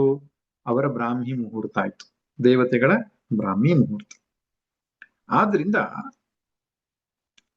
ಆ ಸಂದರ್ಭದಲ್ಲಿ ಅನುಷ್ಠಾನಾದಿಗಳನ್ನ, ವ್ರತ ಉಪವಾಸ ಮುಂತಾದ ನಿಯಮಗಳನ್ನ ಅನುಸರಿಸಬೇಕು ಅಂತ. ಅದು ಬ್ರಾಹ್ಮಿ ಮುಹೂರ್ತ ಅನ್ನೋದು ಧ್ಯಾನಕ್ಕೆ, ತಪಸ್ಸಿಗೆ ಯೋಗ್ಯವಾದ ಸಮಯ. ಮನಸ್ಸು ಸತ್ವ ಪ್ರಧಾನವಾಗಿರ್ತದೆ, ಮನಸ್ಸು ಪ್ರಶಾಂತವಾಗಿರ್ತದೆ, ತಿಳಿಯಾಗಿರ್ತದೆ. ಆಗ ಒಬ್ಬ ವಿದ್ಯಾರ್ಥಿ ಅಧ್ಯಯನ ಮಾಡಿದ್ರೂ ಬುದ್ಧಿಗೆ ಹಿಡಿತದೆ, ಇಲ್ಲ ಧ್ಯಾನಾದಿಗಳನ್ನ ಮಾಡಿದ್ರೂ ಕೂಡ ಮನಸ್ಸು ಸುಲಭವಾಗಿ ಏಕಾಗ್ರವಾಗ್ತದೆ.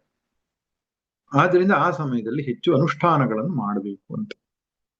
ಹಾಗೆ ಧನುರ್ಮಾಸದಲ್ಲಿಯೂ ಕೂಡ ನಾವು ನೋಡ್ತೇವೆ, ತುಂಬಾ ಪ್ರಾತಃ ಕಾಲದಲ್ಲಿ ಎದ್ದು ಬಿಟ್ಟು ಭಗವಂತನ ಆರಾಧನೆ ಮಾಡ್ತಕ್ಕಂತಹ ಧನುರ್ಮಾಸದ ಆರಾಧನೆ ಈಗೆಲ್ಲ ತುಂಬಾ ಪ್ರಸಿದ್ಧವಾಗಿದೆ. ಅದು ಬಹಳ ಹಿಂದಿನಿಂದಲೂ ಇರತಕ್ಕಂಥ ವ್ಯವಸ್ಥೆ. ಹೀಗೆ ಒಂದು ಕಾರಣವನ್ನು ಹಿರಿಯರು ಕೊಡ್ತಾರೆ. ದೇವತೆಗಳ ಬ್ರಾಹ್ಮಿ ಮುಹೂರ್ತ ಆದ್ರಿಂದ ಮಾರ್ಗಶಿರ ಮಾಸ ತಾನ ಅಂತ ಹೇಳಿದ್ದಾನೆ. ಇನ್ನು ಆ ಮಾಸದಲ್ಲಿ ನಾವು ಗಮನಿಸಿದ್ರೆ ಗೊತ್ತಾಗತ್ತೆ ನಮ್ಗೆ, ಬಹಳ ಪ್ರಮುಖವಾದ ದಿನಗಳು ಒಂದಿಷ್ಟು ಬರುತ್ತೆ. ವಿಶೇಷವಾಗಿ ಗೀತಾ ಜಯಂತಿ ಬರುತ್ತೆ. ಭಗವಂತನು ಅರ್ಜುನನಿಗೆ ಕುರುಕ್ಷೇತ್ರದಲ್ಲಿ ಭಗವದ್ಗೀತೆಯನ್ನ ಬೋಧಿಸಿದ ದಿನ ಯಾವುದು? ಮಾರ್ಗಶಿರ ಮಾಸದ ಶುಕ್ಲ ಪಕ್ಷದ ಏಕಾದಶಿ. ಅದನ್ನು ಗೀತಾ ಜಯಂತಿ ಅಂತ ಕರೀತಾರೆ. ಇನ್ನೊಂದು ಬರುತ್ತೆ, ಮಾರ್ಗಶಿರ ಮಾಸದ ಶುಕ್ಲ ಪಕ್ಷದ ಹುಣ್ಣಿಮೆಯ ದಿನ ದತ್ತ ಜಯಂತಿ ಅಂತ ಕರೀತಾರೆ. ಹಾಗೆ ದತ್ತನ ಅಂಶಭೂತವಾದ ಶ್ರೀಧರ ಸ್ವಾಮಿಗಳಂತ ಮಹಾಮಹಿಮರು ಹುಟ್ಟಿದ್ದ ಅದೇ ದಿನ ದತ್ತ ಜಯಂತಿ. ಇನ್ನು ಆಮೇಲೆ ಚಂಪಾ ಷಷ್ಠಿ ಅಂತ ಕರೀತಾರೆ, ಸುಬ್ರಹ್ಮಣ್ಯ ಷಷ್ಠಿ, ಅದು ಬರೋದು ಮಾರ್ಗಶಿರ ಮಾಸದಲ್ಲಿ. ಹಾಗೆ ಮತ್ತೊಂದು ವಿಶೇಷತೆ ಏನಪ್ಪಾ ಅಂದ್ರೆ ಹನುಮತ್ ಜಯಂತಿ ಅಂತ, ಚೈತ್ರ ಮಾಸದ ಹುಣ್ಣಿಮೆಯ ಸಮಯದಲ್ಲೂ ಬರ್ತಕ್ಕಂಥದ್ದು ಒಂದು. ಇನ್ನೊಂದು ಡಿಸೆಂಬರ್ ತಿಂಗಳಲ್ಲಿ ಒಂದು ಹನುಮತ್ ಜಯಂತಿ ಬರೋದುಂಟು. ಈ ಪ್ರಕಾರವಾದಂತಹ ಮಹಾತ್ಮರುಗಳ ಜಯಂತಿ, ಜನನವಾಗಿರ್ತಕ್ಕಂತಹ ಸಂದರ್ಭ. ಆದ್ದರಿಂದಲೂ ಅದು ವಿಶೇಷ ಎಂಬುದಾಗಿ ಹೇಳುವುದುಂಟು. ಒಟ್ಟಿನಲ್ಲಿ ತಿಂಗಳುಗಳಲ್ಲಿ ನಾನು ಎಲ್ಲಾ ತಿಂಗಳುಗಳು ಭಗವಂತನಿಗೆ ಸೇರಿದ್ದೆ, ಆದ್ರೆ ವಿಭೂತಿಯಾಗಿ ಆ ಮಾಸವನ್ನು ಆರಾಧನೆ ಮಾಡಬಹುದು. ಇನ್ನು ಮುಂದುವರೆದು ಹೇಳ್ತಾನೆ, ಋತೂನಾಂ ಕುಸುಮಾಕರಃ. ಋತುಗಳಲ್ಲಿ ನಾನು ವಸಂತ ಋತು ಅಂತ. ಆ ವಸಂತ ಋತುವಿಗೆ ಭಗವಂತ ಕೊಟ್ಟ ಹೆಸರು ಕುಸುಮಾಕರ. ಆಕರ ಅಂದ್ರೆ ಸಂಗ್ರಹ ಅಂತ ಅರ್ಥ, ಅಥವಾ ರಾಶಿ. ಕುಸುಮಗಳ ರಾಶಿ. ಕುಸುಮ ಅಂದ್ರೆ ಏನು? ಹೂ.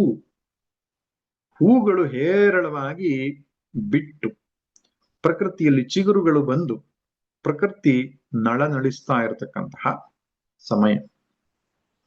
ವಿವೇಕ ಚೂಡಾಮಣಿಯಲ್ಲಿ ಶಂಕರ ಭಗವತ್ಪಾದರು ಸಾಧು ಸಂತರು ಹೇಗಿರ್ತಾರೆ ಅಂದ್ರೆ ವಸಂತವಲ್ಲೋಕ ಹಿತಂ ಚರಂತಹ ಅಂತ ಹೇಳ್ತಾರೆ.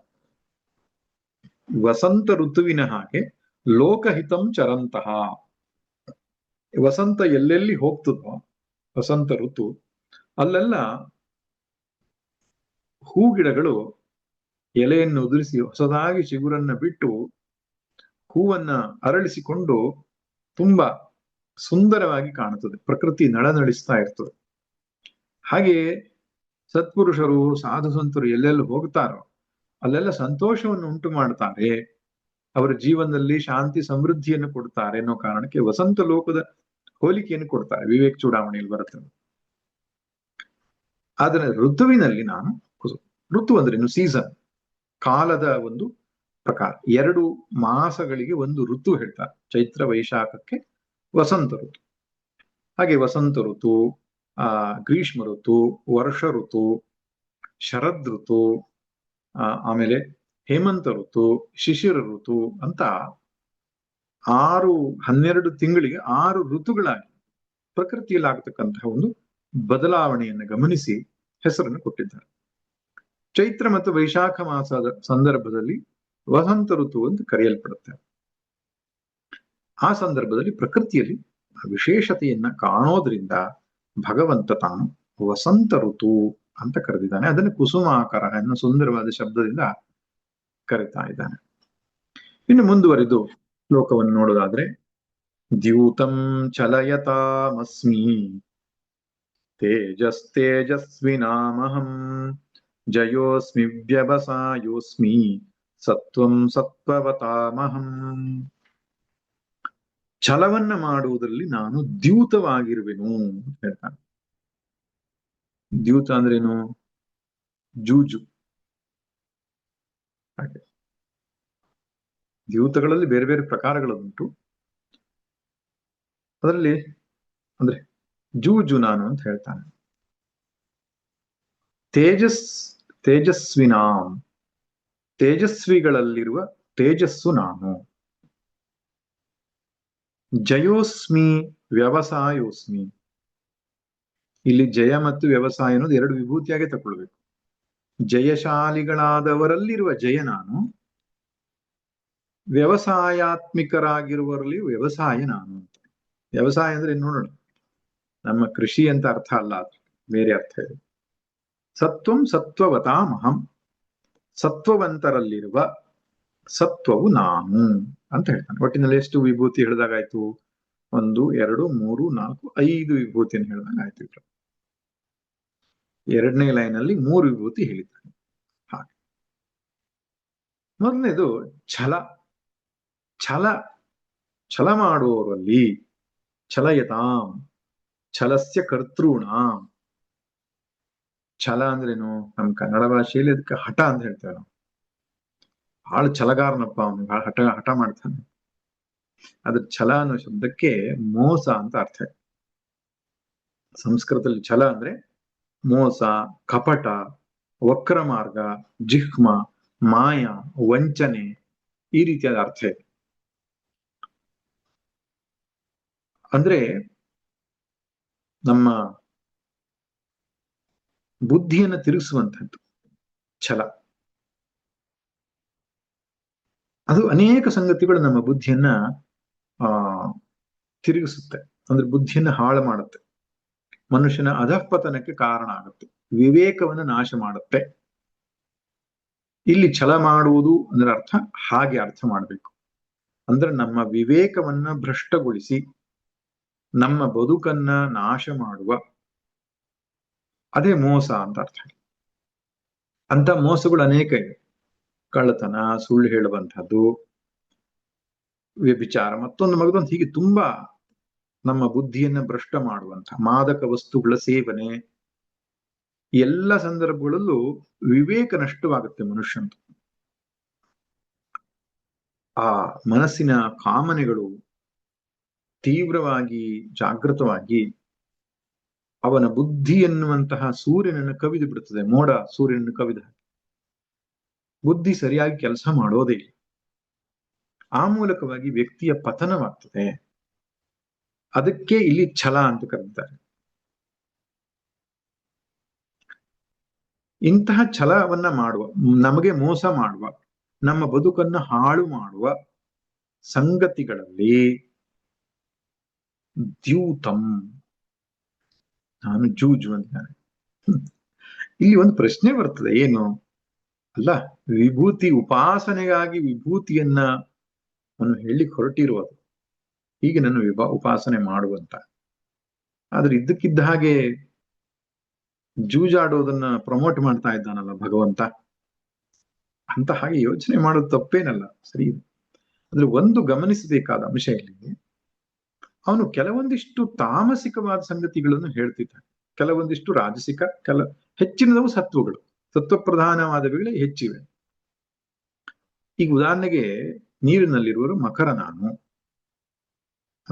ಜಷಾಣ ಮಕರಶ್ಚಾಸ್ಮಿ, ಜಲಚರಗಳಲ್ಲಿ ನಾನು ಮಕರ ಅಂತ. ಅದೇನು ಧ್ಯಾನ ಮಾಡ್ಲಿಕ್ಕೆ ಹಾಗೆ ಆಗುವಂಥ ವಿಷಯ ಅಲ್ಲ. ಆಮೇಲೆ ಮೃಗಾಣಾಂಚ ಮೃಗೇಂದ್ರೋಹಂ, ಸಿಂಹ ಸಾಮಾನ್ಯವಾಗಿ ಯಾರು ಹಾಗೆ ತೆಗೆದುಕೊಳ್ಳಲ್ಲ. ಏನು ಮೃತ್ಯು ಸರ್ವಹರಶ್ಚಾಹಂ, ಎಲ್ಲವನ್ನ ನಾನು ಮೃತ್ಯು ಅಂತ ಹೇಳ್ಕೊಳ್ತಾನೆ. ಆದ್ರಿಂದ ಇವೆಲ್ಲ ಒಂದು ಪಂಗಡಗಳ ವಿಭೂತಿಗಳಾದ್ರೆ, ಇನ್ನು ತಾಮಸಿಕವಾದಂತಹ ಸಂಗತಿಯು ತಾನೇ ಇದ್ದೇನೆ ಎನ್ನುವುದನ್ನು ಪ್ರತಿಪಾದನೆ ಮಾಡ್ತಾನೆ. ಇದು ಒಂದು ಅರ್ಥ. ಸಾತ್ವಿಕ, ರಾಜಸಿಕ, ತಾಮಸಿಕವಾದ ಯಾವುದೇ ಮಹಿಮಾತಿಶಯ ಇದ್ರೂ ಕೂಡ ಅದರಲ್ಲಿ ಇರೋದು ತಾನೇ ಎನ್ನುವಂಥದ್ದು ಅವನು ಪ್ರತಿಪಾದಿಸಬೇಕಾದದ್ದು. ಯಾಕಂದ್ರೆ ಈ ಸಾತ್ವಿಕವಾದ ಸಂಗತಿಗಳಲ್ಲಿ ಶ್ರೇಷ್ಠವಾದವುಗಳು ಹೇಗಿರ್ತವೋ, ರಾಜಸಿಕ ತಾಮಸಿಕಗಳಲ್ಲಿ ಶ್ರೇಷ್ಠವಾದವುಗಳು ಇರುತ್ತವೆ. ಹಾಗಂತ ಅರ್ಥ ನಾವು ಅದನ್ನು ಉಪಾಸನೆ ಮಾಡಬೇಕು ಅಂತ ಅರ್ಥ ಅಲ್ಲ. ಜ್ಞಾನ ದೃಷ್ಟಿಯಿಂದ ನೋಡಿದಾಗ ಅದು ಭಗವಂತನ, ಅದಕ್ಕೊಂದು ಕಾರಣ ಇದೆ ಅಂತ. ಅದು ವ್ಯರ್ಥ ಅಲ್ಲ. ವ್ಯರ್ಥವೀ ಜೀವನದ ಬಡಿದಾಟವೆನ್ನದಿರು ಅರ್ಥಬಹುದದು ನಿನಗೆ ಪೂರ್ಣ ದರ್ಶನದಿಂ. ನರ್ತಿಪನು ಜಡಜೀವ ರೂಪಗಳಲ್ಲಿ ಬ್ರಹ್ಮ ಪೂರ್ತಿ ಇದನರಿಯ ಸೊಗ ಮಂಕುತಿಮ್ಮ. ಆರಂಭದಲ್ಲಿ ನಮ್ಗೆ ಅವೆಲ್ಲ ಬೇಡದಿದ್ದೆಲ್ಲ ಒಂದಿಷ್ಟು ಸೃಷ್ಟಿ ಮಾಡಿ ಬಿಟ್ಟಿದ್ದಾನೆ ಪರಮಾತ್ಮ. ಜಿರಳೆಯನ್ನು ಸೃಷ್ಟಿ ಮಾಡಿದ್ದಾನೆ, ಆಮೇಲೆ ಇರುವೆ ಸೃಷ್ಟಿ ಮಾಡಿದ್ದಾನೆ, ಪಲ್ಲಿಗಳನ್ನು ಸೃಷ್ಟಿ ಮಾಡಿದ್ದಾವೆ. ಎಲ್ಲ ಬೇಡ ನಮಗೆ. ಈ ಬೇಡ ಅನ್ನುವಂಥದ್ದು ಏನೂ ಇಲ್ಲ ಸೃಷ್ಟಿಯಲ್ಲಿ.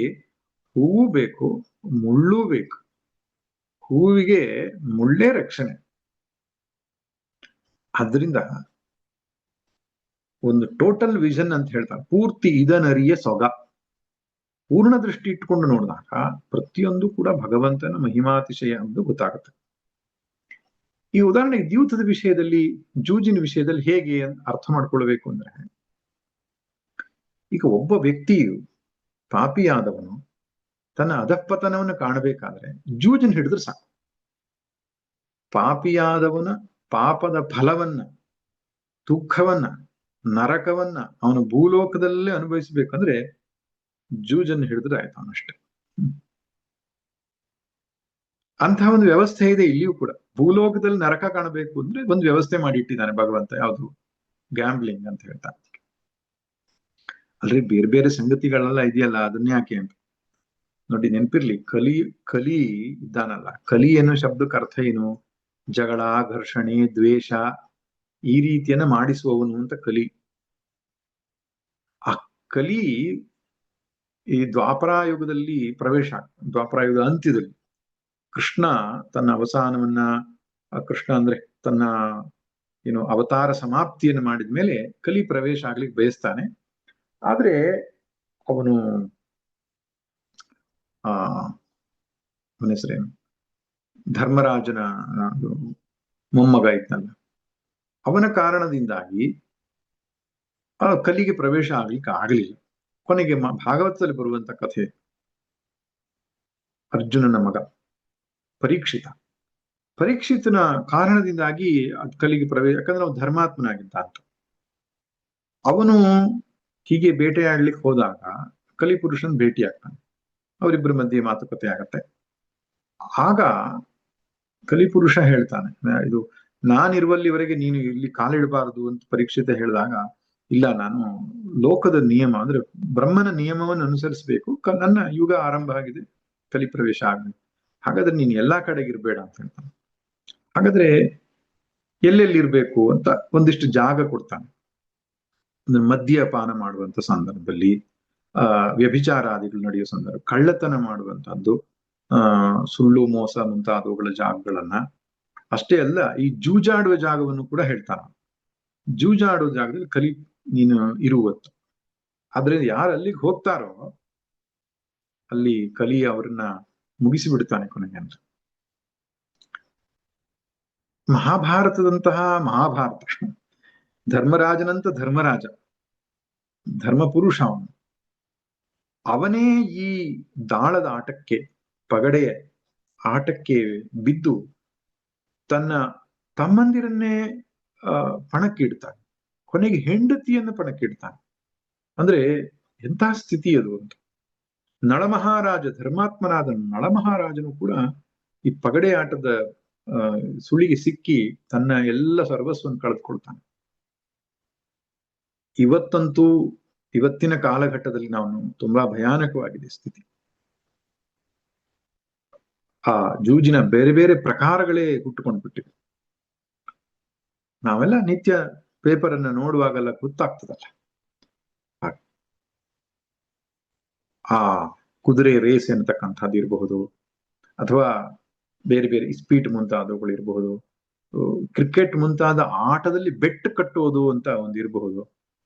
ಇನ್ನೊಂದು ಮೊಬೈಲ್ಗಳಲ್ಲಿ ಕೆಲವು ಆ್ಯಪ್ಗಳನ್ನ, ಕೆಲವು ಇದನ್ನ ಉತ್ಪತ್ತಿ ಮಾಡಿ ಅದರಲ್ಲಿ ಈ ಆಟ ಆಡುವುದು, ಹಣ ಹಾಕಿ ಆಟ ಆಡುವಂಥದ್ದು ಯುವಕರ ಮನಸ್ಸನ್ನ ಎಷ್ಟು ಹಾಳು ಮಾಡ್ತಾ ಇದೆ ಅಂದ್ರೆ, ಆ ಮನೆಯಲ್ಲಿ ಅಪ್ಪ ಅಮ್ಮನ ದುಡ್ಡು, ಲಕ್ಷಗಟ್ಟಲೆ ದುಡ್ಡನ್ನ ನಾಶ ಮಾಡೋದಲ್ಲದೆ ಎಷ್ಟೋ ಜನ ಸುಸೈಡ್ ಗಳನ್ನ ಮಾಡ್ಕೊಳ್ತಾ ಇದ್ದಾರೆ. ಅದು ಒಂದ್ ರೀತಿ ಅದಕ್ಕೆ ಅಂಟಿಕೊಂಡ್ರೆ ಅವನು ಅಲ್ಲಿಂದ ಮುಂದುವರಿಲಿಕ್ಕೂ ಆಗಲ್ಲ, ಅದರಿಂದ ಹೊರಗಡೆ ಬರ್ಲಿಕ್ಕೂ ಆಗಲ್ಲ. ಆ ರೀತಿ ಬುದ್ಧಿಯನ್ನ ನಶೆಗೆ ಒಳಪಡಿಸ್ತದೆ. ಒಂದ್ ರೀತಿ ನಶೆ ಅದು. ಈಗ ನಶೆಗೆ ಬಿದ್ದವನು ಹೇಗೆ ಅದನ್ನು ಬಿಡ್ಲಿಕ್ಕೂ ಆಗದೆ, ಅದರಿಂದ ಹೊರಗಡೆ ಬರ್ಲಿಕ್ಕೂ ಆಗದೆ ಒದ್ದಾಡ್ತಾನೋ, ಅದ್ರ ಕಷ್ಟ ಅನುಭವಿಸ್ತಾ ಇರ್ತಾನೆ, ಅದ್ರ ಬಿಡ್ಲಿಕ್ಕೆ ಆಗಲ್ಲ. ಹಾಗೆ ಈ ಜೂಜಿಗೆ ಸಿಲುಕಿಕೊಂಡು ಬಿಟ್ರೆ ಅವನು ತನ್ನ ಬದುಕನ್ನ, ತನ್ನ ಬೇರೆ ಎಲ್ಲ ಸಾಧನೆಗಳನ್ನ, ತನ್ನ ಶ್ರೇಷ್ಠವಾದ ಧ್ಯೇಯವನ್ನ ಬಲಿ ಕೊಟ್ಟು ಬದುಕನ್ನ ನಾಶಪಡಿಸಿಕೊಳ್ಬೇಕಾಗ್ತದೆ. ನಮ್ಮಲ್ಲಿ ಸಂಪ್ರದಾಯದ ಒಂದು ವ್ಯವಸ್ಥೆಯಲ್ಲಿ ಈ ಇಸ್ಪೀಟ್ ಆಟ ಅನ್ನುವಂಥದ್ದು ಏನಿದೆ, ಕಾರ್ಡ್ಸ್ ಅಂತ ಏನ್ ಹೇಳ್ತಾರೆ, ಅದನ್ನ ತಮಾಷೆಗೂ ಕೂಡ ಆಡಬಾರದು ಅಂತ ಹೇಳುವುದುಂಟು. ಆ ಇಸ್ಪೀಟ್ ಕಾರ್ಡ್ಗಳನ್ನ ಇಟ್ಟುಕೊಂಡು ಇಲ್ಲ ದುಡ್ಡು ಹಾಕಿ ಆಡಲ್ಲ, ಹಾಗೆ ಆಡ್ತಾರೆ ಅಂದ್ರು ಅದನ್ನ ನಿಕೃಷ್ಟವಾಗಿ ನೋಡೋದುಂಟು. ಇಲ್ಲಪ್ಪ ಮಕ್ಕಳು ಮುಟ್ಟಬೇಡಿ ಅದನ್ನ ಅಂತ. ಯಾಕಂದ್ರೆ ಅಲ್ಲಿಂದನೇ ಪ್ರವೇಶ ಆಗ್ತದೆ ಅಂತ. ಸುಮ್ಮನೆ ತಮಾಷೆಗಂತ ಆಟ ಆಡೋದು, ಆಮೇಲೆ ದುಡ್ಡುಗಳನ್ನಿಟ್ಟು ನಾವು ನೋಡ್ತೇವಲ್ಲ. ಎಷ್ಟೋ ಸಲ ಅದು ಬೇಜಾರಿನ ವಿಷಯವೂ ಏನಪ್ಪಾ ಅಂದ್ರೆ, ಯಾರದೋ ಮನೆಯಲ್ಲಿ ಸತ್ಯನಾರಾಯಣ ಪೂಜೆಯೋ ಗಣಹೋಮೋ ಆದ್ರೆ ಆ ದಿವಸ ಊಟ ಆದ್ಮೇಲೆ ಮಂಡಲ, ಯಾವ ಮಂಡಲ ಇದೆ, ಸ್ಪೀಟ್ ಮಂಡಲ. ದೊಡ್ಡ ದೊಡ್ಡವರು, ಹಿರಿಯರು, ಪೂಜನೀಯರು ಅಂತ ಹೇಳ್ತಕ್ಕಂಥವ್ರೆಲ್ಲ ಅದರಲ್ಲಿ ಭಾಗವಹಿಸಿದಾಗ ಆ ಸಮಾಜದ ವ್ಯವಸ್ಥೆ ಎಷ್ಟು ಹದಗೆಡುತ್ತೆ ಎನ್ನುವುದನ್ನ ಗಮನಿಸಬೇಕು. ಆದ್ದರಿಂದ ಜೀವನವನ್ನ ನಾಶ ಮಾಡುವುದರಲ್ಲಿ ಜೂಜು, ಬುದ್ಧಿಯನ್ನ ಹರಣ ಮಾಡುವುದರಲ್ಲಿ ಜೂಜು ಅದು ಏನು ಒಂದು ವಿಶೇಷವಾದದ್ದು. ನೆನಪಿರ್ಲಿ, ಇದು ಭಗವಂತನ ವಿಭೂತಿ, ಭಗವಂತನ ವಿಶೇಷವಾಗಿದ್ರು, ವಿಭೂತಿ ಆಗಿದ್ರು, ಇದು ಉಪಾಸನೆಗೆ ಯೋಗ್ಯವಾದ, ಉಪಾಸನೆ ಮಾಡಬೇಕು ಎನ್ನುವ ಸಂದೇಶದಿಂದ ಭಗವಂತ ಕೊಟ್ಟಿದ್ದಲ್ಲ. ಹೀಗೊಂದು ವಿಷಯವು ಇದೇ ಸೃಷ್ಟಿಯ ವ್ಯವಸ್ಥೆಯಲ್ಲಿ ಎಂಬುದಾಗಿ ನಮ್ಮ ಮುಂದೆ ತೋರಿಸಿದ್ದಾನೆ ಅಂತ ಅರ್ಥ ಮಾಡಬೇಕು ಅಷ್ಟೆ. ಇನ್ನು ಮುಂದುವರಿದು ತೇಜಸ್ವಿ ನಾಮಹಂ, ತೇಜಸ್ವಿಗಳಲ್ಲಿರುವ ತೇಜಸ್ಸು ನಾನು ಅಂತಾನೆ. ತೇಜಸ್ಸು ಅಂತ ಹೇಳಿದ್ರೆ ಏನು ಅಂದ್ರೆ, ತೇಜ ಅಂತ ಹೇಳಿದ್ರೆ ಪ್ರಕಾಶ ಅಂತ ಅರ್ಥ. ತೇಜಸ್ಸು ಅಂದ್ರೆ ಪ್ರಕಾಶ, ಸಾಮರ್ಥ್ಯ ಅಂತ ಅರ್ಥ. ಈಗ ಕೆಲವು ವ್ಯಕ್ತಿಗಳು ಕೆಲವೊಂದು ಜಾಗಕ್ಕೆ ಬಂದಾಗ ಅವರ ವ್ಯಕ್ತಿತ್ವವೇ ನಮ್ಮನ್ನ ಗೌರವಿಸುವ ಹಾಗೆ ಮಾಡ್ಬಿಡುತ್ತೆ. ಅವರು ಬಂದು ಕುಳಿತರೆ ಸಾಕು, ತನ್ನಿಂದ ತಾನೇ ವ್ಯಕ್ತಿ ಎದ್ದು ನಿಲ್ತಾನೆ, ಗೌರವಿಸ್ತಾನೆ. ಅಂತಹ ಒಂದು ಸಾಮರ್ಥ್ಯಕ್ಕೆ ತೇಜಸ್ಸು ಅಂತ ಕರೀತಾರೆ. ಇದಕ್ಕೆ ಕಾರಣ ಏನು? ಅವರ ಬದುಕಿನಲ್ಲಿ ಧರ್ಮದ ಜೀವನವನ್ನು ನಡೆಸಿತ್ತು, ಧಾರ್ಮಿಕತೆಯ ಬದುಕನ್ನ, ಶಿಷ್ಟಾಚಾರದ ಜೀವನವನ್ನ ಅವರು ನಡೆಸಿದ್ದು. ಅವರು ಬದುಕಿನಲ್ಲಿ ಆ ಇಂದ್ರಿಯ ಮನಸ್ಸುಗಳ ಮೇಲೆ ಒಂದು ಹತೋಟಿಯನ್ನ, ಒಂದು ಶಿಸ್ತನ್ನು ಅವರು ಸಂಪಾದಿಸಿಕೊಂಡಿತ್ತು. ಅದರಿಂದ ಆ ವ್ಯಕ್ತಿತ್ವವೇ ಒಂದು ವಿಶಿಷ್ಟವಾಗಿ ಕಾಣಿಸ್ತದೆ. ಆದ್ದರಿಂದ ಕೆಲವರ ಶರೀರದಲ್ಲಿ ಆ ತೇಜಸ್ಸು, ಆ ಪ್ರಕಾಶ, ಕೆಲವರ ನಡತೆಯಲ್ಲಿ, ಕೆಲವರ ಮಾತಿನಲ್ಲಿ, ಕೆಲವರ ವ್ಯಕ್ತಿತ್ವದಲ್ಲಿ ಈ ತೇಜಸ್ಸು ಅನ್ನುವಂಥದ್ದು ಹೊರಸೂಸ್ತದೆ. ಆದ್ರಿಂದ ಇಲ್ಲಿ ತೇಜಸ್ಸು ಎಂಬ ಮಾತಿಗೆ ಅರ್ಥ ಆ ವ್ಯಕ್ತಿಯಲ್ಲಿ ಇರತಕ್ಕಂತಹ ಸಾಮರ್ಥ್ಯ ಅಂತ. ತನ್ನ ದುರ್ಗುಣಗಳನ್ನ, ದೋಷವನ್ನ ಮೀರಿ ನಿಲ್ಲುವಂತಹ ಸಾಮರ್ಥ್ಯವೂ ತೇಜವೇ ಒಂದ್ ದೃಷ್ಟಿಯಲ್ಲಿ. ಇಂದ್ರಿಯ ದೌರ್ಬಲ್ಯಗಳ, ಇಂದ್ರಿಯ ಚಾಪಲ್ಯಗಳನ್ನ ಮೆಟ್ಟಿ ನಿಲ್ಲುವ ಆ ಧೀರತೆ ಏನಿದೆ, ಅದೇ ನಿಜವಾದ ತೇಜಸ್ಸು. ಅದರಿಂದ ಹೊರಸೂಸ್ತಕ್ಕಂತಹ ಒಂದು ಬಾಹ್ಯವಾದ ಒಂದು ಪ್ರಕಾಶ ಏನಿದೆ, ಸಾಮರ್ಥ್ಯ ಏನಿದೆ, ಅದು ತೇಜಸ್ಸು. ಆ ತೇಜಸ್ಸು ನಾನು ಎಂಬುದಾಗಿ ಭಗವಂತ ಹೇಳ್ತಾನೆ. ಇನ್ನು ಮುಂದುವರೆದು ಜಯೋಸ್ಮಿ ವ್ಯವಸಾಯೋಸ್ಮಿ, ಜಯಶೀಲರಲ್ಲಿ ಇರತಕ್ಕಂತಹ ಜಯ ನಾನು. ಜಯ ಅಂದ್ರೆ ಗೆಲುವು. ಎಲ್ಲಿ ಜೀವನದಲ್ಲಿ ಗೆಲುವು ಬರ್ತದೋ ಅದು ಭಗವಂತನ ಅನುಗ್ರಹ ಅಂತ ತಿಳ್ಕೊಳ್ಬೇಕು. ನಮ್ಗೆ ಕೇನೋಪನಿಷತ್ತಿನ ಕಥೆ ನೆನಪಾಗ್ತದೆ. ದೇವತೆಗಳಿಗೂ ದಾನವರಿಗೂ ಯುದ್ಧವಾದಾಗ ದೇವತೆಗಳು ಜಯಶೀಲರಾಗಿ ನಮ್ದೇ ಗೆಲುವು ಅಂತ ಅಂದ್ಕೋತಾರೆ. ಆವಾಗ ಅವರ ಮುಂದೆ ಯಕ್ಷನ ರೂಪದಲ್ಲಿ ಭಗವಂತ ತೋರಿಸಿಕೊಂಡು, ಇಲ್ಲ, ನನ್ನ ಕಾರಣದಿಂದಾಗಿ ನಿಮಗೆ ಗೆಲುವು ಉಂಟಾಯಿತು ಎನ್ನುವುದನ್ನು ತೋರಿಸ್ಕೊಟ್ಟ. ಉಮಾದೇವಿ ಪ್ರತ್ಯಕ್ಷಳಾಗಿ ಹೇಳ್ತಾಳೆ. ಆದ್ರಿಂದ ಎಲ್ಲೆಲ್ಲಿ ಜಯ ಅನ್ನೋ ಗೆಲುವು ಅಂತ ಬರ್ತದೋ ಅದೆಲ್ಲ ಭಗವಂತನ ಮಹಿಮೆ. ಇನ್ನು ವ್ಯವಸಾಯೋಸ್ಮಿ ಅಂತ ಹೇಳ್ತಾರೆ. ವ್ಯವಸಾಯ ಮಾಡೋರಲ್ಲ ನಾನು ವ್ಯವಸಾಯ. ವ್ಯವಸಾಯ ಅನ್ನುವ ಶಬ್ದಕ್ಕೆ ಅಧ್ಯವಸಾಯ ಅಂತ, ನಿಶ್ಚಯಾತ್ಮಿಕ ಬುದ್ಧಿ. ವ್ಯವಸಾಯಾತ್ಮಿಕ ಬುದ್ಧಿ ಏಕೇಹ ಕುರುನಂದನ ಬಹುಶಾಖಾ ಹಿ ಅನಂತಾಶ್ಚ ಬುದ್ಧಯೋ ಅವ್ಯವಸಾಯಿನಾಂ. ವ್ಯವಸಾಯ, ಅವ್ಯವಸಾಯ ಈ ಎರಡು ಶಬ್ದ ಇದೆ. ವ್ಯವಸಾಯಾತ್ಮಿಕ ಬುದ್ಧಿ ಅಂದ್ರೆ ನಿಶ್ಚಯಾತ್ಮಿಕ ಬುದ್ಧಿ ಅಂತ.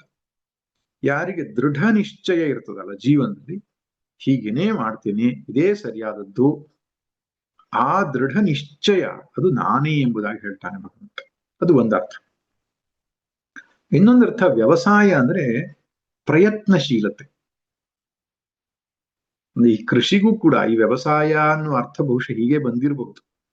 ಅಂದ್ರೆ ತುಂಬಾ ಪ್ರಯತ್ನ, ಶ್ರಮ, ಉದ್ಯೋಗ ಇದು ಬೇಕಾಗಿರೋದ್ರಿಂದ ಉದ್ಯೋಗಂ ಪುರುಷ ಲಕ್ಷಣಂ ಅಂತ ಹೇಳ್ತಾನೆ. ಒಬ್ಬ ಪೌರುಷತ್ವವನ್ನು ಹೊಂದಿದ್ದಾನೆ ಅಂದ್ರೆ ಅವನು ಉದ್ಯೋಗಿ ಆಗಿರಬೇಕು, ಉದ್ಯಮಶೀಲನಾಗಿರಬೇಕು, ಸತತ ಕೃಷಿಯನ್ನ ಮಾಡಬೇಕು. ಅದನ್ನೇ ಇಲ್ಲಿ ವ್ಯವಸಾಯ ಅಂತ. ನಿರಂತರ ಪ್ರಯತ್ನ. ಹಾಗಿದ್ರೆ ಮಾತ್ರ ಜೀವನದಲ್ಲಿ ಗೆಲುವು ಬರುತ್ತೆ. ಆ ಕಾರಣದಿಂದ ಪ್ರಯತ್ನ ಮಾಡುವ ಬುದ್ಧಿ, ಪ್ರಯತ್ನ ಮಾಡುವಂತಹ ಒಂದು ವ್ಯಕ್ತಿತ್ವ, ಅದು ಭಗವಂತನ ಅನುಗ್ರಹ, ಅದು ಅವನ ಮಹಿಮಾ ವಿಶೇಷ ಎಂಬುದು ಈ ಮಾತಿಗೆ ಅರ್ಥ. ಇನ್ನು ಸತ್ವಂ ಸತ್ವವತಾಮಹಂ. ಸತ್ವವಂತರು ಅಂದ್ರೆ ಸಾತ್ವಿಕ ಅಂತಃಕರಣವುಳ್ಳವರಲ್ಲಿ ನಾನು ಸತ್ವವಾಗಿದ್ದೇನೆ ಅಂತ, ಸತ್ವಗುಣ ಆಗಿದ್ದೇನೆ ಅಂತ ಅರ್ಥ. ಸತ್ವ ಪ್ರಧಾನವಾದಂತ ಕೆಲವರು ಇರ್ತಾರೆ. ಸತ್ವ ಪ್ರಧಾನತೆ ಅಂದ್ರೇನು? ಜ್ಞಾನ, ವಿವೇಕ, ಶಾಂತಿ, ದೇವರಲ್ಲಿ ಭಕ್ತಿ, ಪ್ರಪಂಚದ ವಿಷಯ ವಸ್ತುಗಳಲ್ಲಿ ವೈರಾಗ್ಯ, ಈ ಎಲ್ಲ ಗುಣಗಳು ಸತ್ವಗುಣ ಪ್ರಧಾನವಾಗಿದ್ರೆ ಮಾತ್ರ ಅದು ತೋರ್ಕೊಳ್ಳುತ್ತೆ. ಧರ್ಮ ಮಾರ್ಗದಲ್ಲಿ ನಡೆಯಬೇಕು, ಶಾಸ್ತ್ರಾಧ್ಯಯನ ಮಾಡಬೇಕು, ಜೀವನ ಮೌಲ್ಯಗಳನ್ನ ನಾನು ಅನುಸರಿಸಬೇಕು, ಒಂದು ರೀತಿಯ ಆಂತರಿಕ ಶಾಂತಿ, ಸಮಾಧಾನ, ತೃಪ್ತಿ, ಇದೆಲ್ಲ ಸತ್ವಗುಣದ ಲಕ್ಷಣ. ರಜೋಗುಣದ ಲಕ್ಷಣ ಏನು? ಅಧಿಕಾರ, ಸಿರಿ, ಸೊಗಸು, ಕೀರ್ತಿಗಳ ನೆನೆದು ಮನ ಕುದಿಯುತಿಹುದಾವಗಂ ಮಂಕುತಿಂ. ಬೇಕು, ಬೇಕದು ಬೇಕು, ಬೇಕಿದೆ ನನಗಿನ್ನೊಂದು. ಈ ಮಹತ್ವಾಕಾಂಕ್ಷೆ, ಅಪೇಕ್ಷೆ, ಹೆಸರು, ಕೀರ್ತಿ, ಅಧಿಕಾರ, ಆ ಕಾರಣದಿಂದ ಕಾಮ, ಕ್ರೋಧ, ಲೋಭ, ಮೋಹ, ಮದ, ಮಾತ್ಸರ್ಯಗಳು ಇದೆಲ್ಲ ಸೇರ್ಕೊಳ್ಳುತ್ತೆ. ಇನ್ನು ತಮೋಗುಣದ ಲಕ್ಷಣ ಏನಪ್ಪಾ ಅಂತ ಹೇಳಿದ್ರೆ ನಿದ್ರ, ಆಲಸ್ಯ, ಪ್ರಮಾದ,